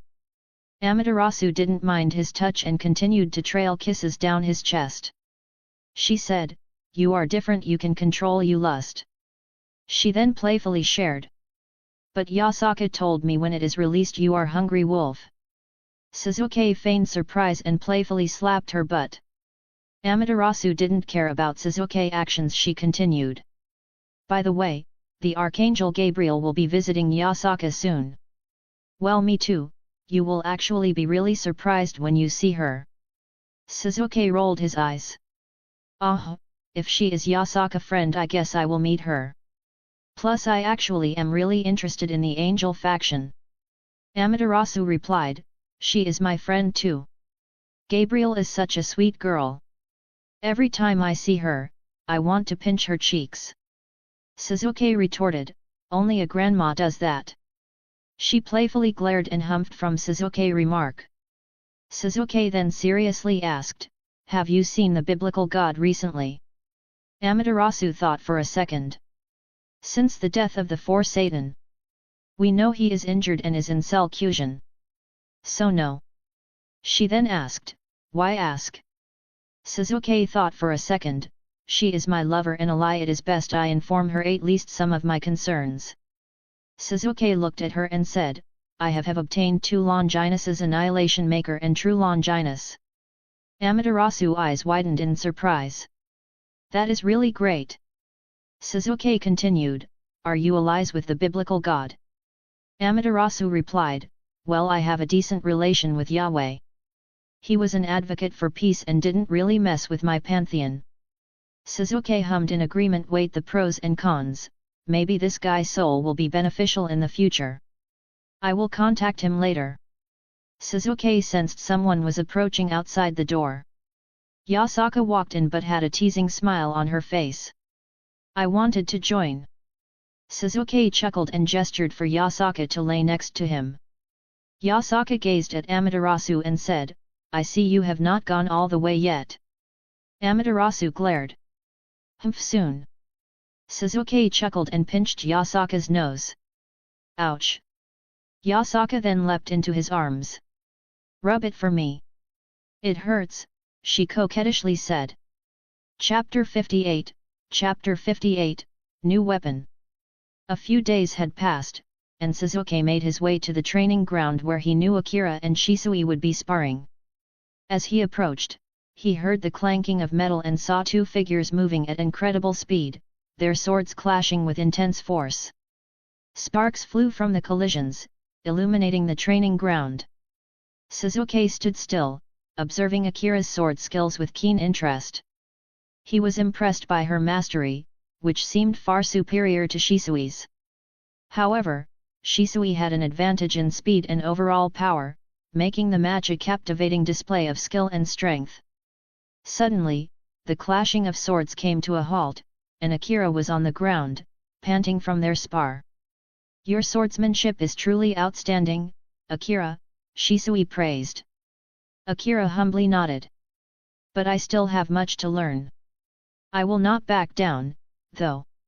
Shisui chuckled, impressed by her determination, and offered her a hand to help her up. "Your skills never cease to amaze me," he complimented. "Thank you, but I won't be satisfied until I can match your speed and power," she said determinedly. As they approached Sasuke, he inquired, "Did you find a buyer for the gold?" Akira confirmed, "Yes, you would likely receive the money within 2 to 3 days." Sasuke nodded and turned to Shisui. "Well, I will leave you with this task and inform father, since he is waiting for the fund to start the company." Shisui was overjoyed and immediately replied, "Sure." Akira added, "Okay, I will handle communication regarding this matter with Shisui from now." Sasuke nodded in agreement and shifted the conversation. "I heard you joined ANBU Akira." Akira confirmed, "Yes, I indeed joined, this is a great opportunity for growth. Also, Shisui has been helping me with ninjutsu training." Sasuke's interest was piqued when he heard about Shisui's involvement in Akira's training. He realized that he, too, had been neglecting certain aspects of his own training.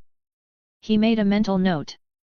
"I should teach Yasaka tomorrow and provably learn senjutsu. I have been putting off this matter for a while." Feeling satisfied with the updates and their progress, Sasuke decided to take his leave.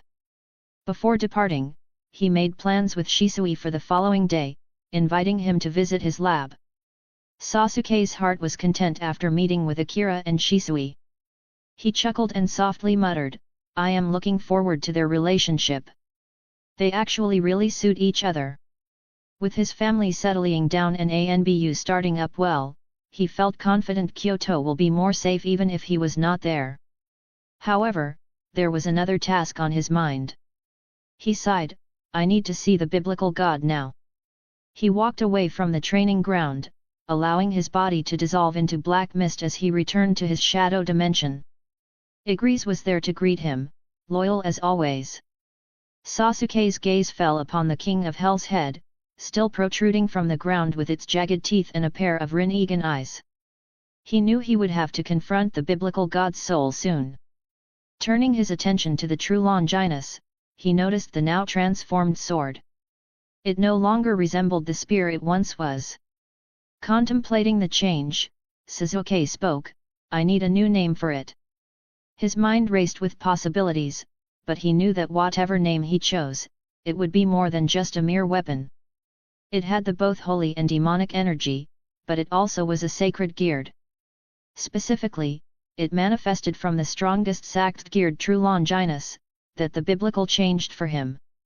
He knew that the name he chose had to reflect its true nature. After a brief moment of thought, the perfect name came to him. "This sacred gear shall be known as a Matsukami, the divine god's lair," Sasuke declared with conviction. The name resonated with power and conveyed the essence of the weapon. The orb, which was half white and black, resonated with Sasuke as he uttered its name. Swiftly, it flew into Sasuke's body, but he was not shocked, as it was not the first time this had occurred. As the orb merged with him, he felt an immediate connection to a Matsukami. With a confident flick of his hand, a katana appeared in Sasuke's grip.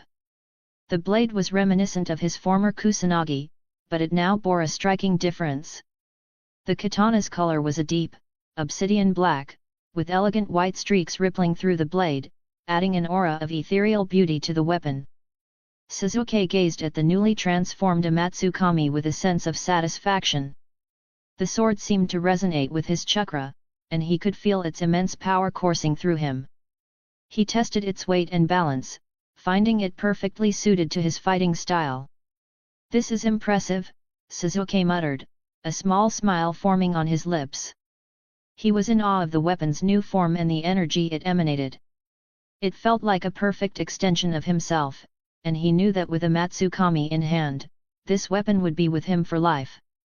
As he swung the katana through the air, it left trails of black and white energy behind, giving it an otherworldly appearance. The ripples of white seemed to represent purity and divinity, while the black exuded strength and power.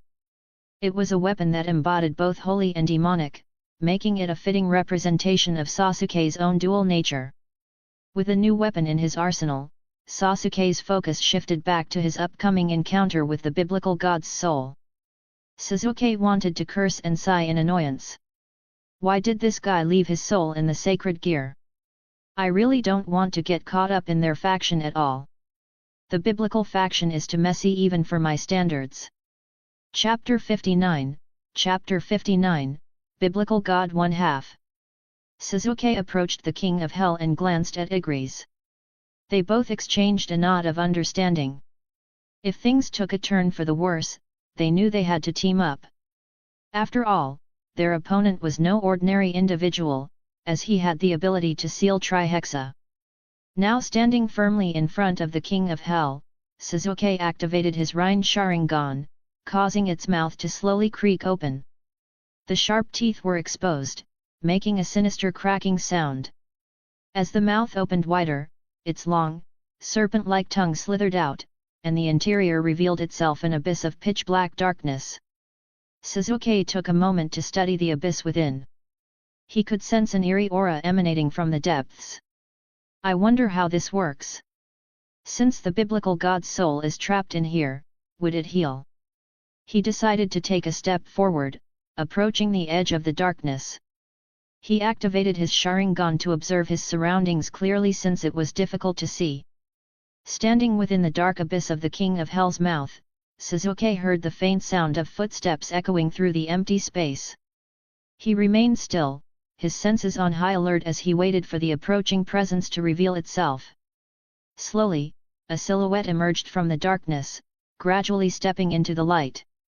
The man who appeared had striking features: blonde hair, blue eyes, and an overall divine aura that exuded both gentleness and a commanding presence. Others might have felt reverence in his presence, but Sasuke simply stared blankly while maintaining his guard. As they stepped out of the King of Hell's mouth, Sasuke could sense that this man, Yahweh, had no physical body. Nevertheless, he remained cautious, fully aware of the power this entity possessed. The King of Hell's head descended back into the ground, accompanied by billowing purple smoke. Sasuke then addressed the man directly, seeking to understand both their situation better. "Hello, how should I refer to you?" he inquired. Yahweh raised an eyebrow, seeming amused by the question. "Yahweh," he replied simply. The Uchiha nodded blankly. "So you died and left a part of your soul or will in the true Longinus," Sasuke stated. Yahweh's response held a tinge of melancholy. "I suppose it is that obvious. I have not shown myself to the supernatural world since my confrontation with my son." Sasuke found himself in an awkward position, as he pretty much brought Yahweh back to life. Sasuke sighed and asked, "What now?" Yahweh responded, "In my current spiritual state, I have been able to observe the events unfolding, and thanks to you, I see a path towards regaining my physical form in a few years." Sasuke was taken aback by the revelation. "I never planned to revive you," he admitted, "but note I am also allied with the Shinto pantheon." However, Yahweh seemed unfazed by Sasuke's words. "Regardless of your original intentions, I will still show my gratitude," he said. "I am well aware of the chaos that has unfolded in the supernatural world since I created the sacred gears and my death." Sasuke nodded in understanding, but he couldn't help but express his concerns. "Yes, the idea of sacred gears is intriguing, but without your presence to manage them, they have become a curse for humans," he remarked solemnly. A sense of sadness washed over Yahweh's demeanor as he acknowledged the consequences of his creations. Sasuke felt a pang of sympathy, as he knew Yahweh's intention was to give humanity a chance and hope. After all, there are 13 Longinuses, which were god-slaying weapons. Curious about the future, Sasuke probed further, I have no problem with you regaining your physical body. However, when you step back into the real world, I hope I will not be affiliated with or linked to your faction or revival. You must know that bringing back the dead, especially a god, is a feat not to be underestimated. Yawe's eyes met Sasuke's, filled with understanding. Indeed, I shall not divulge this information, he replied firmly. I have learned from the past and now understand the consequences of my actions. I will not let my creations run amok, endangering the lives of humans and supernaturals alike. Sasuke replied, HN. He understood that once Yawe regained his physical body, this would be a pivotal step in restoring balance to the supernatural world. Sasuke gazed at Yawe, his expression grateful and sincere. Thank you for changing true Longinus into a sword, he said appreciatively. It will be a valuable asset in my future battles. Yawe nodded, a soft smile on his face. It was my way of expressing my gratitude for releasing my soul from the confines of true Longinus, he replied. Sasuke then decided to share some information he had learned from Amaterasu. I have heard talks of peace between factions, he revealed. It seems that some of the gods are considering the possibility of finding a way to coexist peacefully. Yawe's eyes glimmered with interest. Peace, you say, he mused. That is an intriguing prospect, one that I have always desired. The chaos and conflicts that have arisen due to the sacred gears have been troubling, and peace may indeed be the key to restoring balance. Sasuke nodded in agreement. Indeed, he said. But I will not divulge this information about you to just anyone. Only a select few individuals I trust will be aware of your revival. Especially since there are talks of peace. I understand, Yawe replied. Secrecy may be necessary in these matters. I have already checked the current situation of the supernatural world. It seems a storm is rising, especially the Chaos Brigade. Yes, right now it is best you regain your body and protect your pantheon for now, Sasuke replied. Sasuke then asked, in the future, I hope we can become allies. Someone of your stature will be great to be allies with. As long as the Shinto pantheon is not involved in any internal conflict with your pantheon. Yawe considered Sasuke's words carefully, recognizing the sincerity in his intentions. An alliance, you say, he pondered. It is a proposal I shall seriously consider. Especially with your strength rivaling my original strength and Shiva. Chapter 60, Biblical God Two Halves.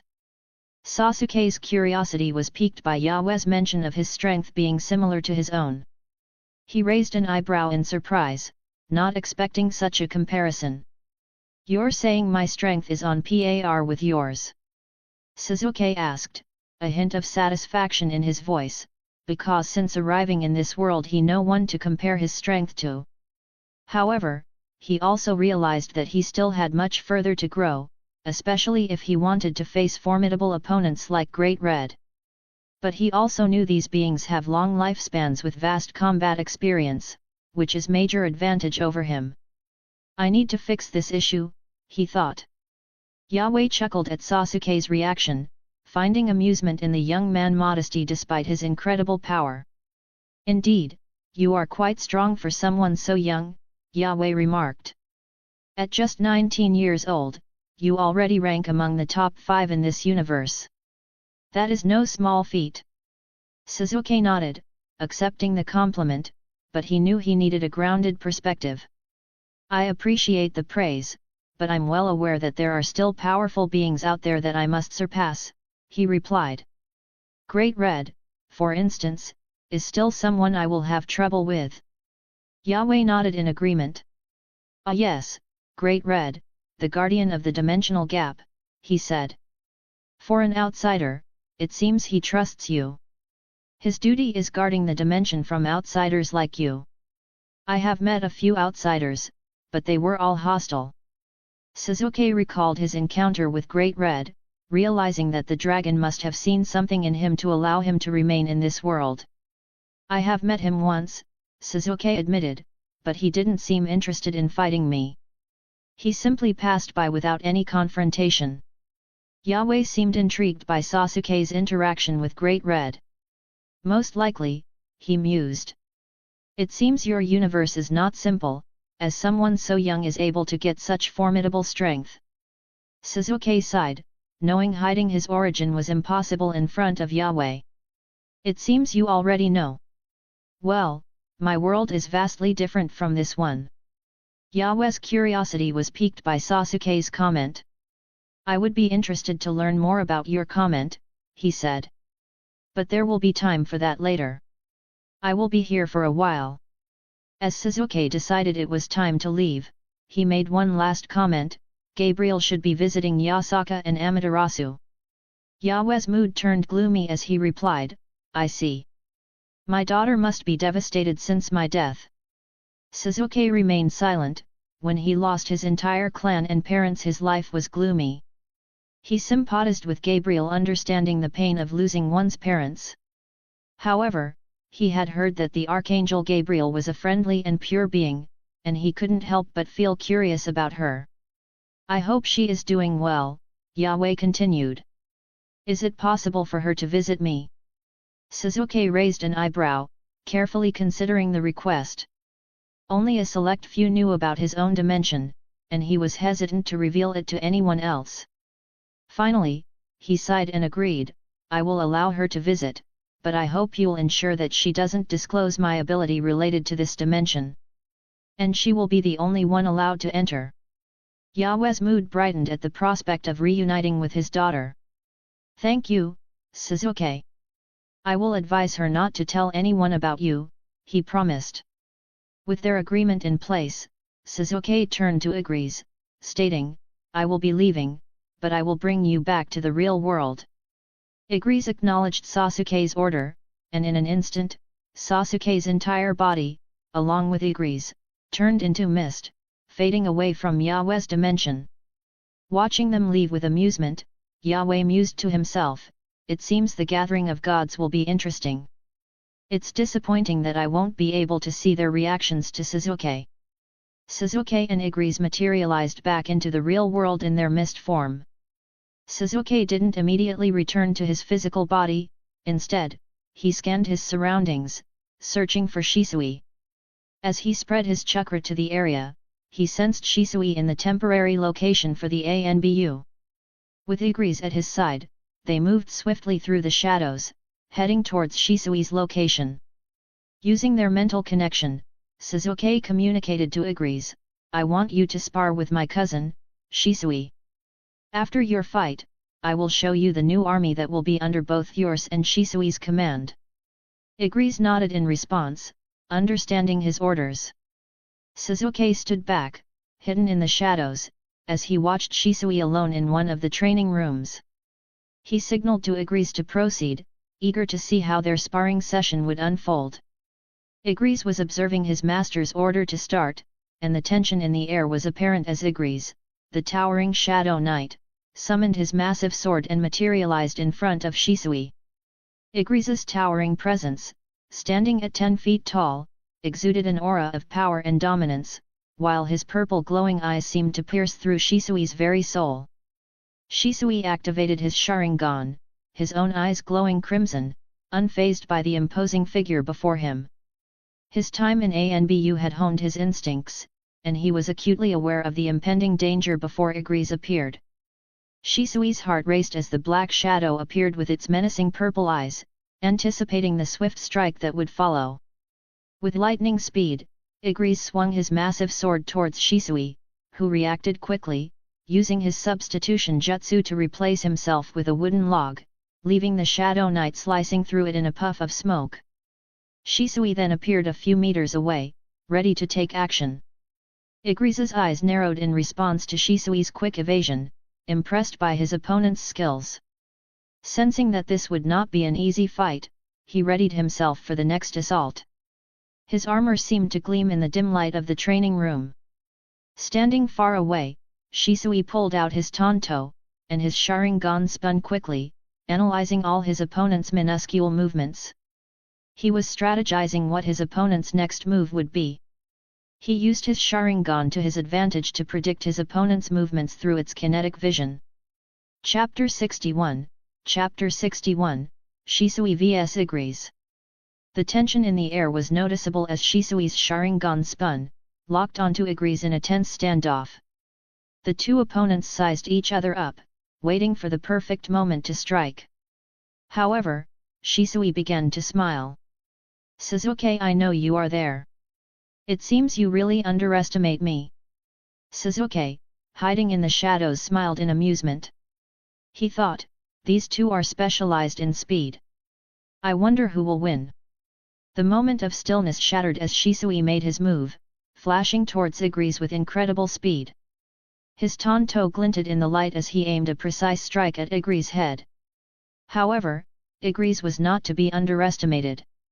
With lightning-fast reflexes, he parried Shisui's attack, and the clash of their swords created a dazzling display of white and black sparks. Their swords clashed repeatedly as they engaged in an intense duel of swordsmanship, both showcasing their exceptional skills. Their movements were a blur as they darted across the room, leaving trails of destruction in their wake. Igris saw an opportunity and infused his mana into the ground, causing shadowy spikes to protrude towards Shisui. However, Shisui's heightened senses alerted him to the danger, and he twisted his body to narrowly avoid one spike. But as he dodged, another spike threatened from his left. Reacting with precision, Shisui sliced through the spike seamlessly with his Tanto. Knowing he was at risk of being surrounded, Shisui used his substitution jutsu to vanish from his previous spot, leaving the spikes to impale the ground where he once stood. He reappeared above Igris and quickly formed hand seals which unleashed a powerful fire release, Great Fireball Jutsu. The blazing torrent of fire exploded upon Igris, scorching the ground and creating charred cracks beneath their feet. Although damaged, Igris stood his ground, forming a shield of shadows in front of him.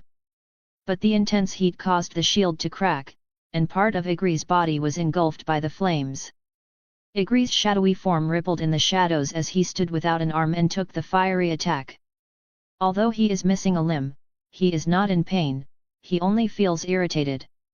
He understood that his current mana supplies would not be sufficient to regenerate his arm. Sasuke, observing Igris damaged, said softly, "Well, it was to be expected."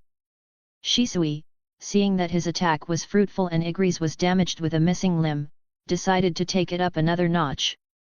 Shisui's Sharingan spun as he activated the afterimage clone jutsu.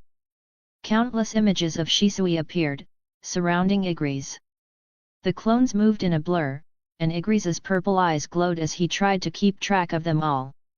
Suddenly, all the afterimages dashed towards Igris, creating a confusing spectacle. But Igris was not so easily fooled, he skillfully maneuvered through the clones, anticipating each attack. The duel between them intensified, with every swing of Shisui's Tanto connecting or being parried by Igris. Meanwhile, Igris' attacks phased through Shisui as he replaced himself with his afterimages. The battle raged on, and Shisui slowly chipped away at Igris' defenses. However, Igris had a plan. He firmly stabbed his sword into the ground, and darkness began to absorb the surroundings, crackling like a web. The ground quaked, revealing the real Shisui amidst the vibrating afterimages.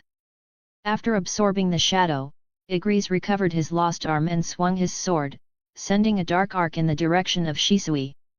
Moving quickly through the air, the arc resonated with its surroundings. Shisui, realizing his position was compromised, reacted swiftly. He clicked his tongue and performed the earth release, hiding like a mole jutsu. The ground beneath Shisui turned to fine sand, allowing him to sink into it and evade the arc of darkness. The arc collided with a wall, causing it to crack and explode into debris. Before emerging back to the solid surface, Shisui swiftly pinpointed Igris. Sensing danger, Igris felt his feet being pulled, and he was dragged quickly into the ground by Shisui. Shisui, determined to end the battle, grabbed a kunai and placed it at Igris' head, his voice was cold as he commanded, "Admit defeat." Igris was aware that his opponent put up a brave fight and knew when to give up, and he believed that he had lost on equal footing. He acknowledged Shisui's victory and said, "I admit." Shisui retracted his kunao and sheathed it in his holster, feeling satisfied with his intense fight. His thoughts wandered to his previous sparring sessions with Akira, realizing that those experiences had indeed honed his swordsmanship to a new level. Sasuke suddenly appeared out of nowhere as the fight came to an end, making both combatants aware of his presence. He walked up to Shisui and grinned jokingly, making fun of his silly grin. Sasuke remarked, "You're grinning like a pervert right now." Shisui blinked, momentarily caught off guard by Sasuke's comment, but quickly regained his composure. "Well, it was a very fruitful battle," Shisui replied, trying to maintain a sense of dignity. Sasuke nodded in agreement and then turned his attention to Igris, who was still kneeling in submissiveness after the fight. He helped Igris up and placed his hand on the Shadow Knight's head, channeling chakra to mend his injuries. "You fought well, Igris," Sasuke commended. Shisui has more years of experience in battles, having entered the Shinobi World since he was little. He's a prodigy. I hope you've gained valuable insights from this fight. Your strength seems to be on the verge of breaking through to the super rank soon. Grateful for his master's recognition, Igris nodded respectfully. "Thank you, my liege. I have learned a lot from this fight. Your family is truly formidable, and I am honored to continue serving you."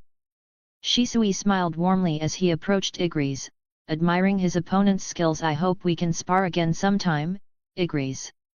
Fighting you was really tricky, but it proved to be quite beneficial for both of us." Sasuke, pleased with the outcome, remarked, "Besides wanting both of you to fight, Shisui, I wanted you to get accustomed to Igris's abilities because I will be creating a shadow division for you both to lead within ANBU. This division will specialize in stealth and information gathering." Chapter 62, Chapter 62, New ANBU Division. As Shisui listened to Sasuke's plan, he couldn't help but feel impressed by the possibilities this would bring. An army of shadow soldiers, stationed all around Japan while gathering information for us. Shisui mused. "It's a brilliant idea, Sasuke. With these shadow soldiers at our disposal, we'll have a significant advantage in any conflict." Sasuke nodded, pleased with Shisui's positive response. "Exactly," he said. "Their ability to relay information quickly and efficiently will give us a real-time view of any potential threats or intrusions. And since they're made of shadows, they can move undetected, ensuring the element of surprise is always on our side." Shisui grinned, his excitement evident. "I can already see how useful they'll be in our operations," he said. "Once we receive information from them, we can act swiftly, and no enemy will have a chance to take us by surprise." With their plan in motion, Sasuke led the way to an empty area in the room.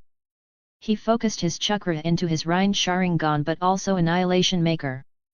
He then placed his hand on the ground and black mist then began to exude from his palm, spreading like a dark shroud across the room.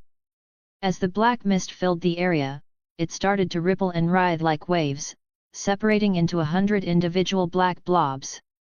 Each blob began to morph and change, taking on the form of a human body. Within moments, 100 shadow ninjas stood before them, identical in appearance.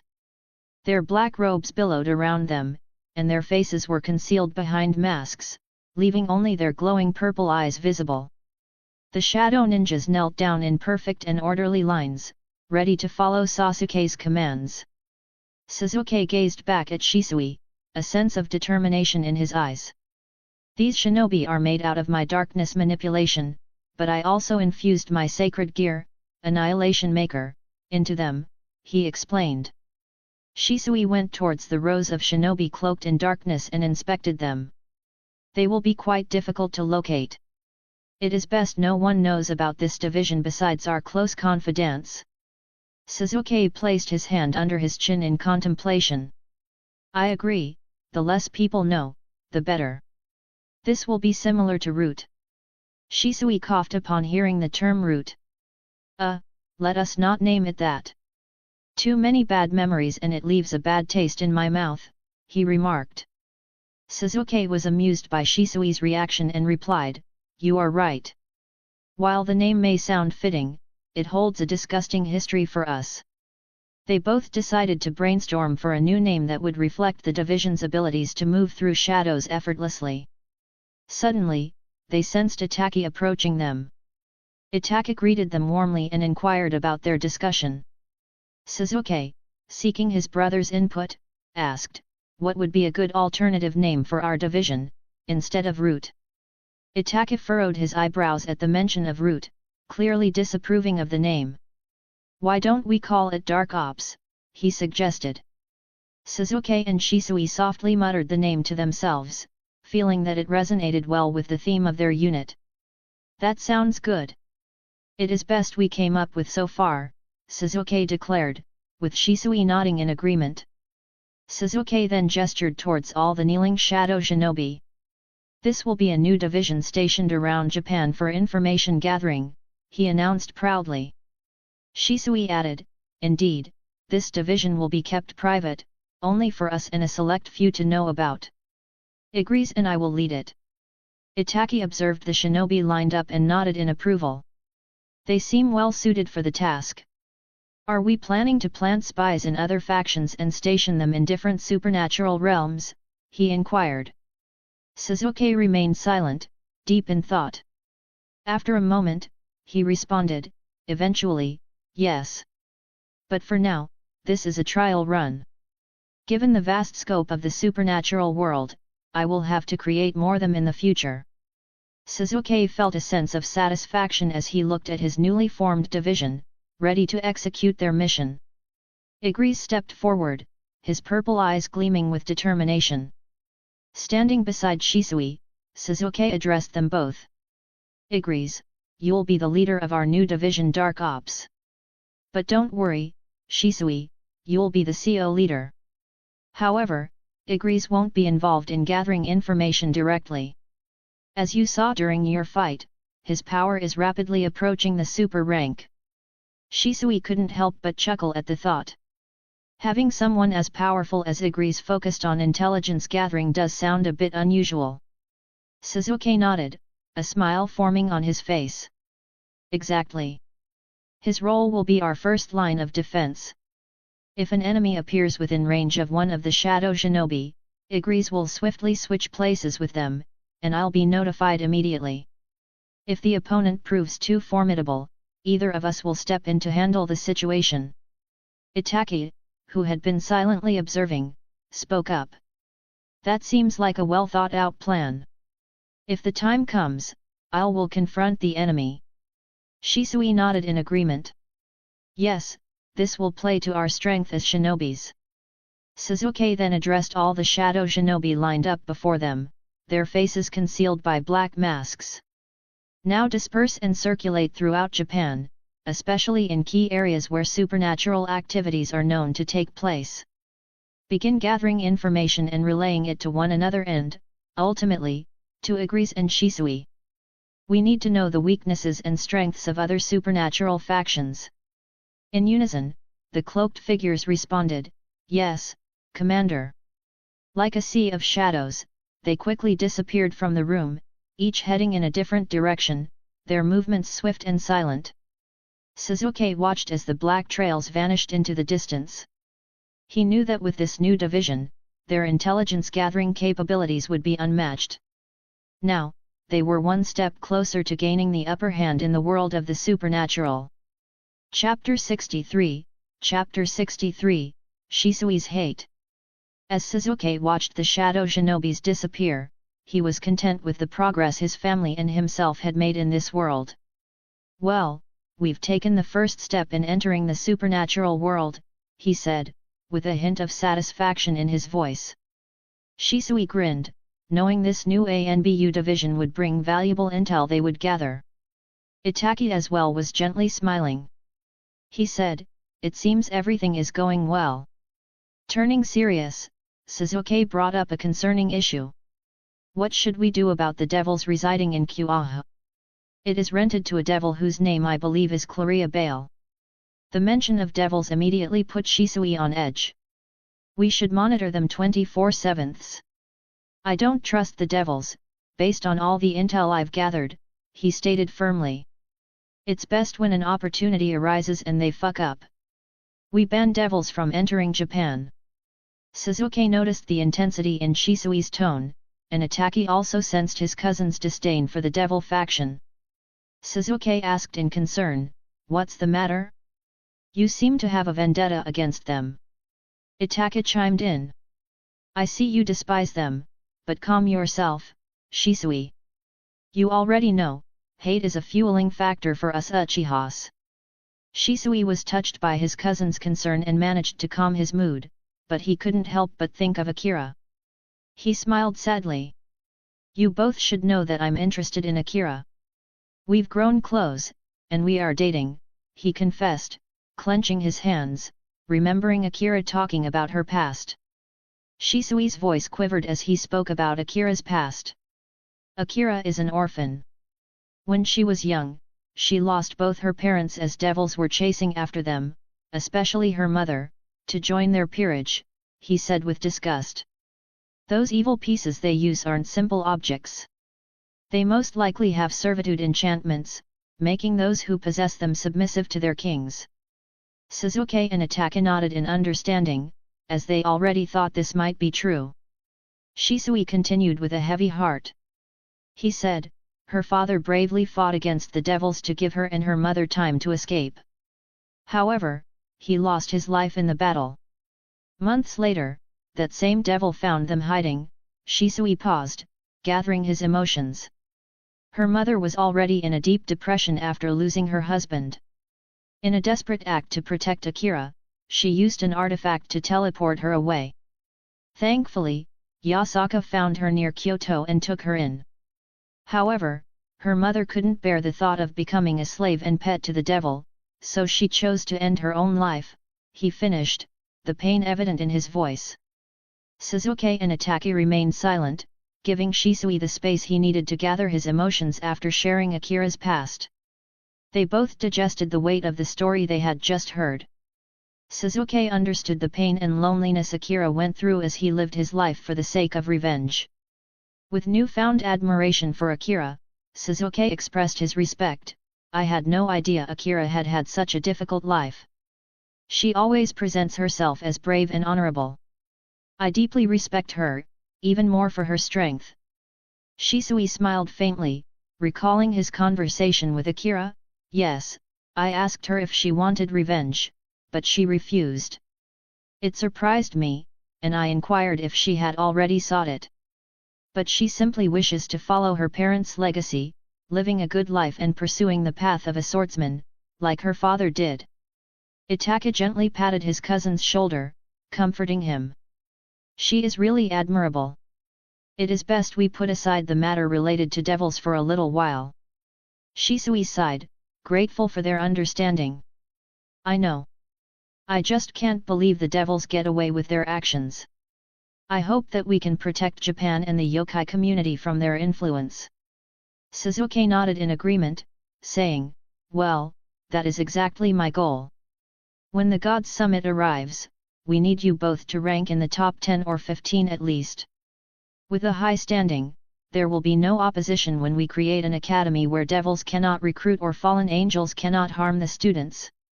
Shisui clenched his fists. "Yes, let's go all out. I need those Hashirama cells now, Sasuke. I must grow stronger to protect Akira and our family."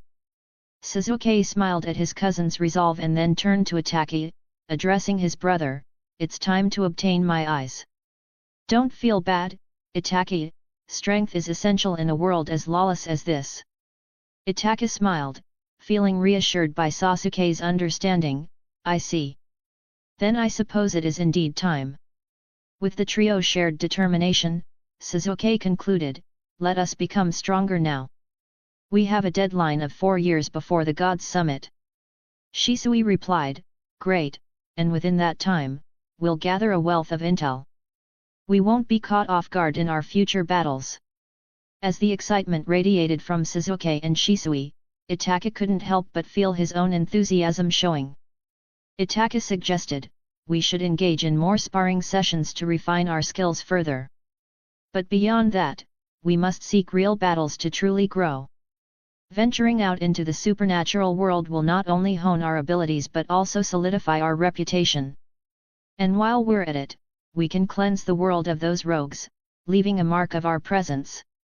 Sasuke, intrigued by Itachi's proposal, raised an eyebrow thoughtfully.